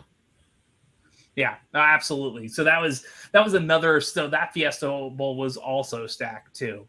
So all right. Let's move on to the Baylor preview. Yeah. So this is going to be an interesting game. And I have so many things down here. Do you want to do poison? Do you want to do keys, or just flat out thoughts? No, we're doing the preview right now. So what are your thoughts? What do you think is going to happen? The game we'll go later. Yeah. Okay. So here's the interesting part. Like, Baylor has lost to top 25 teams. Like, they're losing to Utah and they're losing to Texas. Most teams, if not all, I won't say all, but most teams are probably going to lose to them. They also lose to Texas State. And I watched some of that game, and they didn't look good. But in a first game of a season, sometimes you just don't look good, but you're Baylor, right? And you have Arranda, and you shouldn't be giving up like 30, 40 points to Texas State. You just pause there. Let me put a qualifier around that. Okay. They did have 7 players out, and most of them are coming back this game against us. Of course. Right? Do you still, like, maybe I'm just letting Texas State a little bit. Do you still think that they should have been that tight and then lose? They had 3 cornerbacks last week on the entire team that they could dress. 3 cornerbacks. Okay, that makes a difference. That does make a difference. So, and they blew out Long Island University. Shout out to Long Island. My guy is still in the middle of Long Island. That will never get out of my accent. So here's the thing. And I think last week was a litmus test. And I think we know who we are. I'm not sure who Baylor is. I've seen them play a couple of times, and sometimes they look like their hair is on fire and amazing. And sometimes they look like, what are you doing? And that's why this game is kind of interesting. I'm glad we had the game last week to kind of see and feel who we are. I'm glad this is at home. It's still Baylor, so the sun and being in the heat and at a midday game is not going to affect them, or shouldn't. But I just don't know what to expect. Like, I will get into the keys and whatever. I'm not sure what to expect, because I don't think we've seen them against a game of our level. We're not Texas State. No offense to them. We are not Long Island University. You can offend them all they want. It's LIU. We're not Texas. But is Texas really back? I'm not there yet. They need more. They're also another one that needs some more competition. But they're solid. I think yours is solid. I mean, Utah is solid. We can be solid, right? So I think you have this UCF team that put up a really good fight against a really, really good team who'll be back in the top 25 probably in a week. and maybe shouldn't even have dropped out. We have Baylor, who held their own against Utah, which is a top 25 team. And then in the middle, we have all these weird games where Kent State, good, but we should beat them. Villanova, good, but we should beat them. Boise State on the road, that was a hell of a win. So I just don't know what to expect. What I do think is going to happen, I won't get to the keys, but I do think between home field advantage and bad taste in our mouth and us fixing the things that we should fix, I feel pretty confident as a fan. I'm hoping the players do too. But as a fan, I feel like we have the things, forget the line, we have the things in place to correct, to fix, and to win our first Big 12 game. I do. All right, cool. Actually, let me go ahead and I'm going to bring Alan in here because he looks super excited to talk about this game. I was actually just reading some stats so I could have some stats about Baylor. Oh, okay. All right. So do you want me to let Trey go first? Is that what you're telling me? No, we could go. All right, he's ready. We're doing it live. He's ready. Alan is ready. You want to talk about some interesting stats. So the Baylor Bears, and like Josh said, do they have an identity? Well, first of all, they kind of have a little bit of an identity crisis at quarterback. They've used 3 different quarterbacks this year. The one that's basically thrown the most passing attempts, he's completing 49% of his passes. Yikes. And his average, yard per pass is 6.7 yards. He has 1 touchdown and 4 interceptions, and he's been sacked 6 times. So he's not good. Then their second quarterback there is doing a little bit better he's completing 67% of his passes, but only has 2 touchdowns. So on the year, Baylor's only thrown 3 passing touchdowns, and it's all been to the same receiver. From running, they're doing okay. They're averaging just 4 yards per carry, but overall, I don't think this offense has found an identity. They're playing essentially 3 different quarterbacks, I guess, kind of Alabama style there. And they're, have not found that identity. And, they were very injured against Texas, but I mean, a 30-7 win against Long Island. Long Island hasn't put up more than 10 points all season, and they still got 7 against Baylor. So, this game, I think Baylor is dealing with injury issues. They are dealing with a quarterback crisis there, but they have not looked good at all on offense, maybe outside of like a 31-point effort against Texas State, at home. So I feel pretty confident about, Timmy getting his groove back in this game. And overall, I think this is, the spread's -9 for UCF. I think it's a very winnable game again for UCF. We're going to have to clean up the mistakes from last week, but I think this is a time where, after the defense didn't play as well as we wanted them to this past week. And like Roger said, with, not getting to the quarterback, not getting those tackles for loss, this is the time to do that. I mean, they've been sacked 6 times in the last 2 games. Their quarterbacks are not playing well at all. I think now would be the time to dial up the pressure and really get to their quarterback and kind of continue those woes for them. But I'm looking for a bounce back performance from the defense mainly. And then I think the offense is going to, do its thing. I don't think Baylor's really shown they're super capable in any area yet. I mean, they just lost 38-6.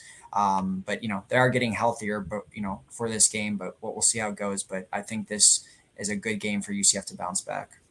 Awesome. Trey, I'm going to click it over to you. What are your thoughts on this Baylor game? Yeah, I mean, Baylor is struggling right now. But I'm going to focus it about us. Again, I think if we want to be that perennial top 25 program, the team that we can beat, when you're playing these teams that are reeling, that are, struggling to have a quarterback, struggling to figure out an identity, you need to beat them. You need to put them away. You need to beat them fast. But again, we don't fix those issues. You let, Baylor lurk around and stay in the game, things like that. You're going to be in a dogfight because, again, they're recruiting guys that play Power 5 football, Power 4 now. So it's one of those things where I just think you have to put them away early, let them know, hey, you guys, you're not good right now. I don't know what you guys are going through right now, but let's put them out their misery early. That's what we have to do. All right. Very succinct preview on that one, Trey. I appreciate that. So I'm going to go a little bit more in depth. That will that you've yielded your time to the, it's easy. This representative from the state of Northwest Florida. So it is. I mean, matchup predictor says 86% chance of win. Right now, as I said earlier, they get 7 players back. So we're not playing the same team that the other teams have played. However, I think Alan brought up a good point on the talent that is on the field and how they've performed. So I'm just going to run through a few quick stats that are not as oxymoronic as what Alan's are, right? So, and they're not fun. So passing yards, quarterbacks. Robertson is their quarterback, right? He's had 97 attempts. He's got 647 yards, 1 TD, and 4 interceptions. Timmy McClain, 57 attempts, 638 yards, right? 5 TDs and 1 interceptions. I mean, difference. Yeah, I mean, it's blatantly the opposite, almost to a T, even to the TD to interception ratio. Rushing yards, and I didn't realize that was Timmy's first interception. I thought for some reason he had another one, but I guess not. One thing, ESPN, if you're listening, I know you're probably not, please change the picture of Timmy McClain from his U.S. Cows. Directionally challenged school. It's still green.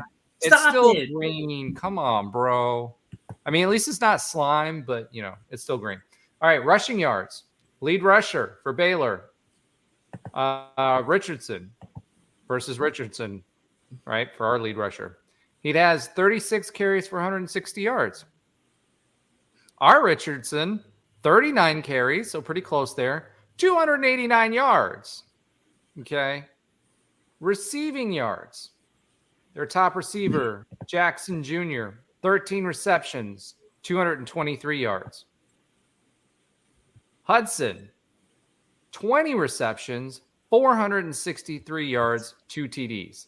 Now, it's 10 receptions, and he's almost doubling it up. So it's actually pretty similar per reception, but just the amount of times that this guy's getting open and he's able to catch passes, probably because the quarterback's throwing 40%.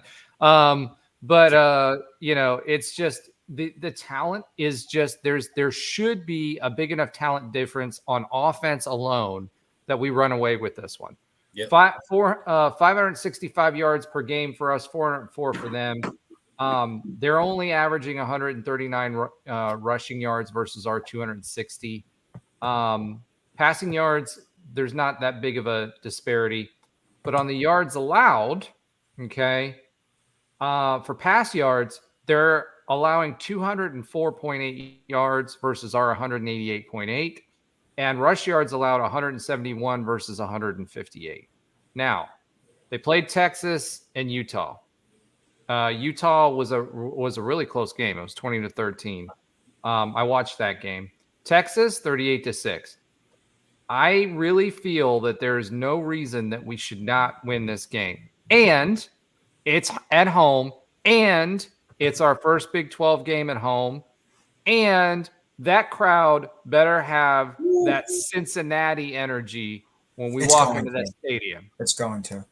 It's going to be bonkers. Like I have no doubt in my mind that it's going to feel like the bounce house is going to feel like the bounce house felt when Texas came and opened up the stadium before all the structural supports were put on underneath it. It's going to be rocking, right? So that's going to matter. What's that? I think that's going to matter. I think that gives us an even extra edge. Like I said before this season, that I thought we could steal games just from the energy we're going to have at home. And I didn't know Baylor was going to be 1-3, but like I feel like that is literally can will us to a win if it's a closer game or just help towards a blowout because we're going to be so wild in that stadium. Listen, we average 8 or 9 wins. We've been averaging 9 wins under Gus, right? Yes, we've won 9 games, 9 wins in both seasons. Yeah, our home advantage, going back before, well, I guess starting in 2016, right, is a huge advantage. We had a streak going on there for a long time where we were top 2 or 3. People do not. Yeah, people do not win at the bounce house, right?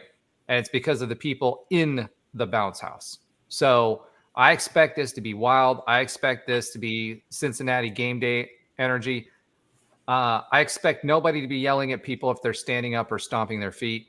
You hear me, Night Nation? Don't be that guy. Even if you're in the club area, just don't do that. And I expect it to be loud. I expect it to be fun. I expect it to be a win. And I expect that our defense is going to tee off on this quarterback. So that's what I expect out of this game. And I expect more of a Texas score, a 38-6 type score than anything else. Are we doing predictions now? No, we're not quite going into predictions. We still got to do keys to the game. So for me, keys to the game, this game is, and I'll start it off, is the only thing that can limit us is ourselves. Timmy gets a good game to come back. That's not overly tough, but not overly easy to give him a confidence boost back. Gus said this week that JRP was ahead of the curve on the progress that he was supposed to be making. I don't know how much of that is JRP pushing himself because he's losing games and this is his senior year. And him just being overconfident JRP. He's the type who will put himself in before he's fully healed. So I'm hoping our training staff is really sitting him down and saying, hey, whatever this issue is, you're good before you go out there. But yeah, I think the keys to this game for me is the attack that they have. They can pass the ball if they can get the ball out. So pin your ears back, get after the quarterback, take him even more out of his rhythm. I have a feeling that it's going to be a 2 turnover type game for us. We're positive 2 on turnovers. I feel like the linebackers are going to be the key and maintaining edges. We can maintain the edges, funnel them to our front. They don't have a passing game. They're going to be one-dimensional. We don't have to worry about a zone. We can stack the box, especially along the D-line, bring linebackers up, bring safeties up, and just stuff the run and get after the quarterback. I think this is going to be a long game for Baylor. So that's my keys to the game. Trey, what about you? Yeah, I mean, I think I knocked it over the head earlier. I think defense, Baylor's, they're struggling. I think they're going to look at that game we just played and say, hey, these guys don't play sound defense. Or at least they didn't show it last week. They're going to try to emulate those things. So if we can play sound, play with our eyes, trust our keys, tackle, I think we'll blow them out because I don't think they're good enough to just go and beat us any way else. And offensively, I think, just allow Timmy to get in that rhythm again. I think early on he was in a rhythm, throw a little screen passes, get the playmakers the ball, then take those shots, So that's what I think. I think really it's going to be my issue or my focus point will be the defense. Are they going to show up and rebound from what they just put on film last week? That's the greatest thing about this game, at least right now. You can make up for what you messed up. Those guys struggled last week. Yeah. You can put it all behind you this week, and you can play amazing. And then you build on that. Sometimes you need these games where you get exposed on things you might have gotten away with for 3 weeks just because you're the more talented team. Sometimes you need that, and that could be a blessing. This could be what propels us to a potential Big 12 title. Not want to look too far ahead, but you need those things. So I think that's the key. It's going to be, is the defense going to come out and just read their assignments, play fast, and tackle. If they can do that, everything else will handle itself. All right. Let's go with Alan Levin. What do you think? I think for me, this game, this is a great game. I mean, any game is great for this, but this feels like a great game to, get some real big momentum with turnovers. We've actually only won the turnover battle. I know we're +2, like you said, but we've only won the turnover battle in one game all year, and that's the Villanova game. We lost it again on Saturday against Kansas State. But, Baylor is confident. I mean, they've had 6 turnovers, through their first few games of the season here. This feels like a good game where we could take advantage of that. And, I would say the first key is win the turnover battle. Secondly is this feels also like a great game to get back to doing what we do best, which is, running the ball.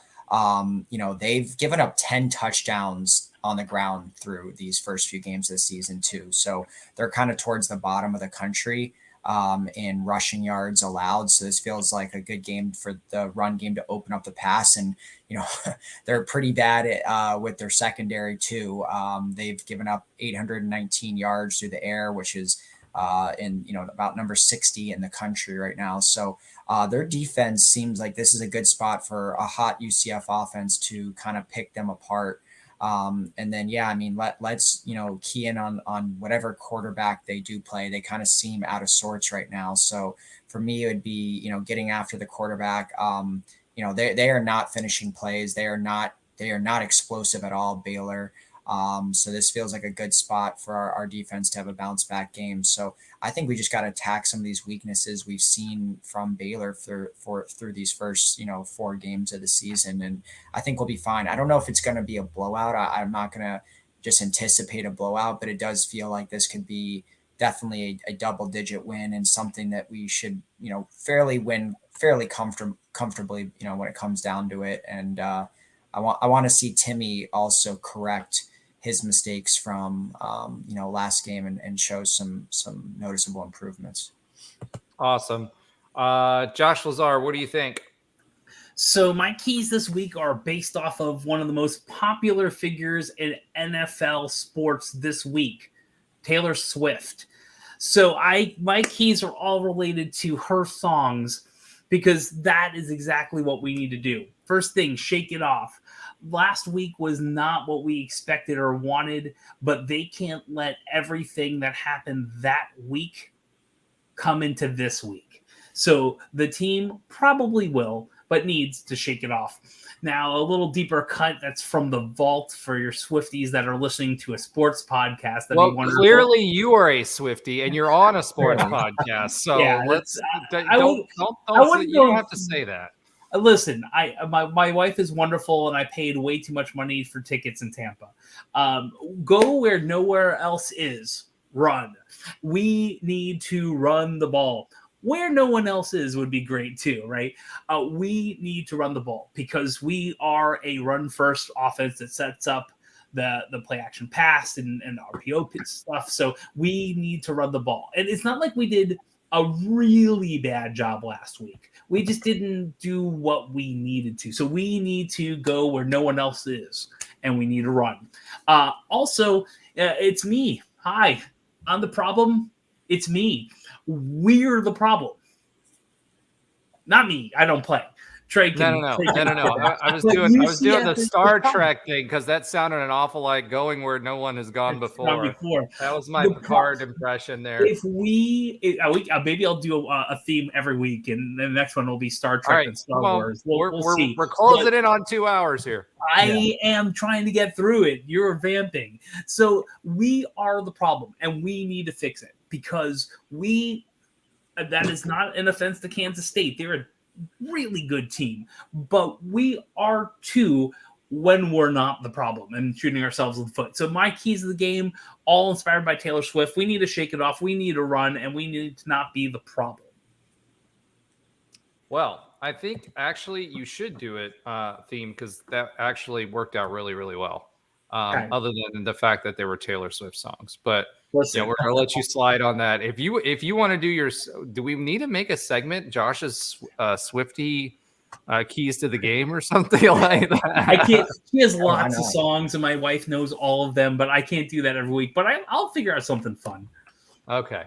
All right. Well, I actually think that was pretty cool that you did that. So, all right. Keys of the game over. We'll talk about picking our poison here in a minute. Let's get to something a little bit more, something we show each other here in that brotherly love, but let's talk a little bit about listener love. So I told you guys that, we would call out any positive things that our listeners were throwing there, or, if you guys have some suggestions for us on how to make things better. We didn't get any comments this week, but what we did get is another 5-star review. So, obviously, Josh did put that in, but didn't write a comment so that he didn't have to answer the question whether we wrote that comment or not. But I just want to say I really appreciate you guys doing that. I know we're kind of new show, and hopefully we're providing a lot of value. Now there's a lot of experience here, but it's always it's always difficult when you're putting together 4 new personalities and how we vibe off each other. Luckily, we're friends outside of this. So hopefully that's what's translating into that 5-star review. So thank you to whoever left that 5-star review on Apple. We really, really do appreciate the feedback and the fact that you actually took the time to do that. So for those of you that aren't participating in the commenting or anything like that, leave us comments. We do respond to them. If you look at our YouTube channel, I do go on there and respond to you guys. We appreciate it. We appreciate it when you correct us, because Lord knows in a 2-hour show, I'm going to flub the football here and there. We really want to say thank you. So that's our listener love for this week. Let's do a quick Big 12 recap, key upsets. Alan, what have you got for us there on Big 12? Yeah, so this week, unlike the last few weeks, which had been very volatile in the Big 12, a lot of unexpected losses, especially ones we didn't expect before the season. This was probably the most boring week in the Big 12. Obviously, almost every team had a in-conference game. The only non-conference game was Houston playing Sam Houston, but every single favored team, as far as like Vegas odds, won their game. So there was 0 upsets this week. Maybe a few surprise scores, but obviously we lost. Then Houston beat Sam Houston. Iowa State beat Oklahoma State. So the Cowboys' woes continue. West Virginia beat Texas Tech. Kansas beat BYU. TCU beat SMU. Oklahoma beat Cincy, but only by 20-6. It wasn't like it was a major blowout. Obviously, Cincinnati couldn't get anything going on offense. But Dylan Gabriel got roasted this week for his performance. And he still had 322 yards and a touchdown. So it wasn't. I know, but he still got roasted. That's their entire offense. They can't do anything else. So he got absolutely roasted by Oklahoma. Yeah, Oklahoma fans this week. Oklahoma. I like that. And then Texas beat Baylor. So there was 0 upsets. All the favorites won. So what that left us with is just 3 remaining undefeateds left, which would be Oklahoma, Texas, and Kansas. They are all 4-0. Kansas moved back into the top 20, or moved into the top 25 for the first time this season. They are now 24. So we have only one of the teams that are going to be in the Big 12 next year after Texas and Oklahoma leave that is ranked, but Kansas State is quote unquote number 26. They have the most votes, other votes in that column. So one more win should get them back in the top 25, but we are down to 3 undefeated teams with Oklahoma, Texas, and Kansas. Then Kansas State, TCU, West Virginia, and us are the 3, and BYU are the 3-1 teams, and then everyone else is either 2-2 or 1-3. Now BYU is a solid team this year, so that was a good win for Kansas. Talk about oxymoronic. It was a close game. Talk about oxymoronic, right? As soon as we move to a new conference, Kansas, who is the Memphis of the Big 12 for a very long time, all of a sudden turns it around with Lance Leopold. They are a tough opponent that we have on our schedule coming up. And that is probably going to be a Timmy game as well. So, this week he gets his confidence boost back, and hopefully he'll be ready for Kansas after that. All right. So now that we've done that, we've got our listener love done. We've got our Big 12 recap. Thank you, Alan, for that.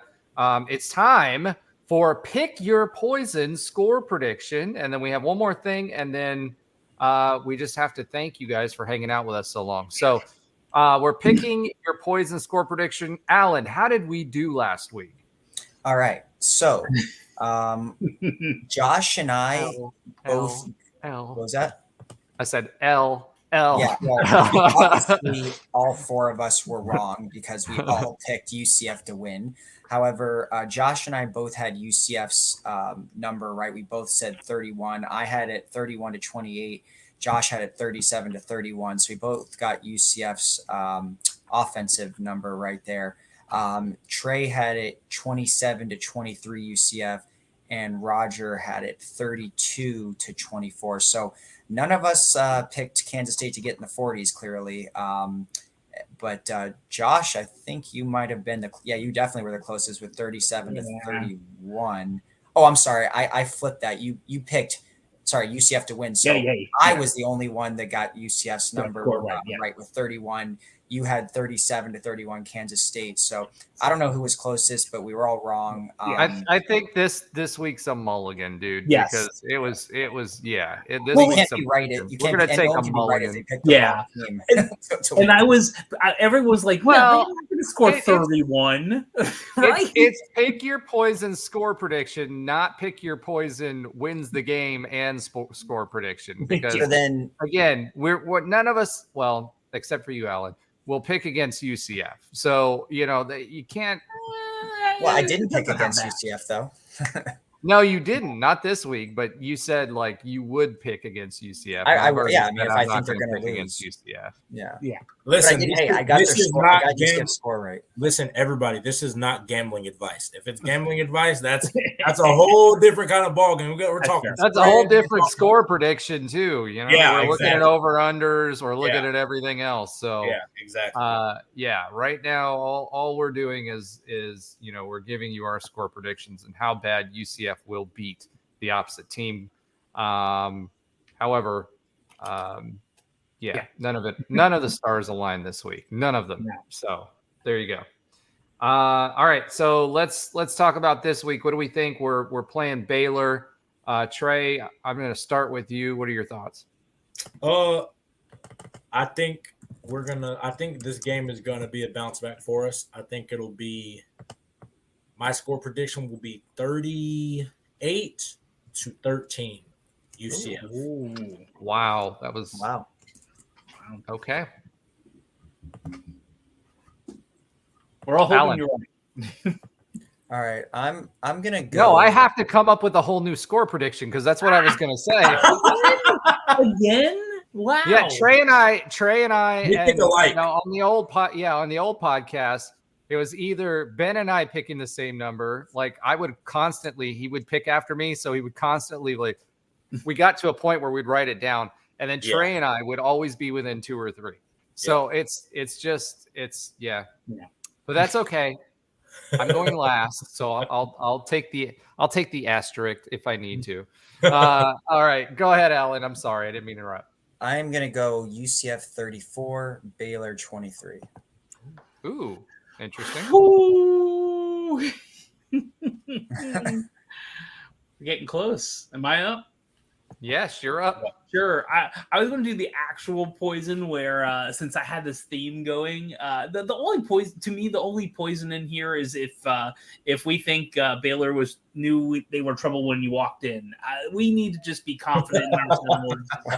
We need to make sure. For those of you listening on the podcast, my head is buried in my hands covering my face right now. It's called the theme. This is what people do. Game of the week.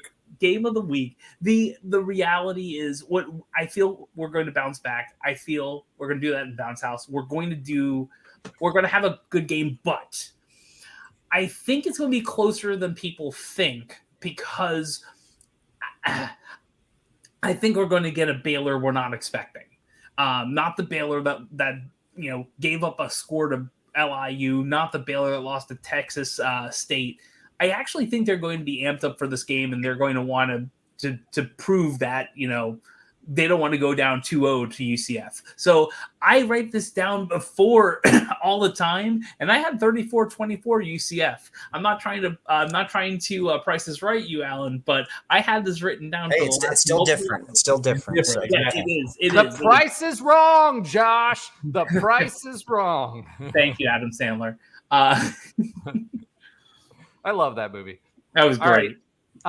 So for me, you know what? I'm just going to throw 3 sheets to the wind. I do think that with Baylor, looking at how they stack up offensively and knowing that their quarterback is bad, assuming this is the one of the 3 that they're going to play again, right? Is that bad? I'm going to go out on a limb here and say 42-21 UCF. Ooh. I think that if we can get after that quarterback and make sure we contain the running game, I think we're going to get a lot of possessions back to our offense. And I think Timmy is going to come out and we can run based on the stats for them, and we can certainly pass. So I think Javon Baker gets his groove back because Kobe's kept it. I think we're going to stretch the field a little bit, and we're going to run right over them. So 42-21 UCF is my prediction this week. So I think we're getting a defensive touchdown this game too. I'm feeling it. Please. I'm like, dude, Braden Marshall had one. All he had to do was catch the ball. Yeah, all right. Sure. So that'll do it for our Pick Your Poison segment. And we're right at 2:06, so we're doing well. So just a quick update on our other UCF sports that are playing right now. Number three, highest ranking ever for a UCF team. UCF men's soccer lost to number 1, Marshall. They're number 1. Wow. Number 1, 1-0. Next up, we're playing Kentucky in Lexington. They are 3-5 on Friday at 5 p.m. I expect us to win that game. Top 25 RPI, UCF women's soccer beat Houston on the road 1-0, and Kansas at home 1-0. So Oklahoma State has a really, really good soccer team. This is a great women's soccer conference, just like the men's conference, despite it not being the Big 12, is one of the top soccer conferences. So both soccer teams are in top soccer conferences. They will be playing in Stillwater on Thursday night, so that one's going to be a tough one at 8 p.m. And then at Oklahoma in Norman, Oklahoma 6-4-1 on Sunday at 2 p.m. So lots of other sports options for you, and now that they're all on ESPN Plus, you can watch those. UCF volleyball rebounded. They are now 11-2, beat Cincinnati 3-1 Thursday, and then 3-0 last Friday for the sweep. They are playing Oklahoma 6-5 at home this Thursday and Friday at 7 p.m. And that, my friends, besides the fact that it was announced that the Kansas game will be on Fox. Yeah. So make sure you're Big Fox tuning Saturday. in if you can't go to the game. Big Fox. Is it Big Fox Saturday? Yes. Yeah. Okay. So that's going to be a heck of a game. Yeah. That's going to be a heck of a game with a lot of eyeballs. And we all expect it to be a heck of a game. We've been talking about Kansas this entire season. They had a quarterback got hurt last year, so they were playing the backup. And so that kind of derailed their season. But they're a good football team. And it's going to be I don't know if this is our first game on Fox, but it's our first game on Fox as a Big 12 banner on Big 12 Saturday. So let's do it. Super excited, but let's get in the bounce house. Bring your Big 12, beat Baylor, big energy, stomp your feet, jump around. Make sure to like and follow us on YouTube. Listen to our content on any of the podcast channels that you have. And most importantly, go Knights. And charge on, baby. Oh my God, you guys. You said this last week. Oh, that was terrible. Let's try that one more time for the kids in kindergarten. All right. Let's bring that big game energy and beat Baylor this week. Go Knights and Charge on, baby. All right, there we go. All right. Have a great week, folks. Did we get the drop from Roger saying "Give it all to me"? Did that happen? I don't know if that happened.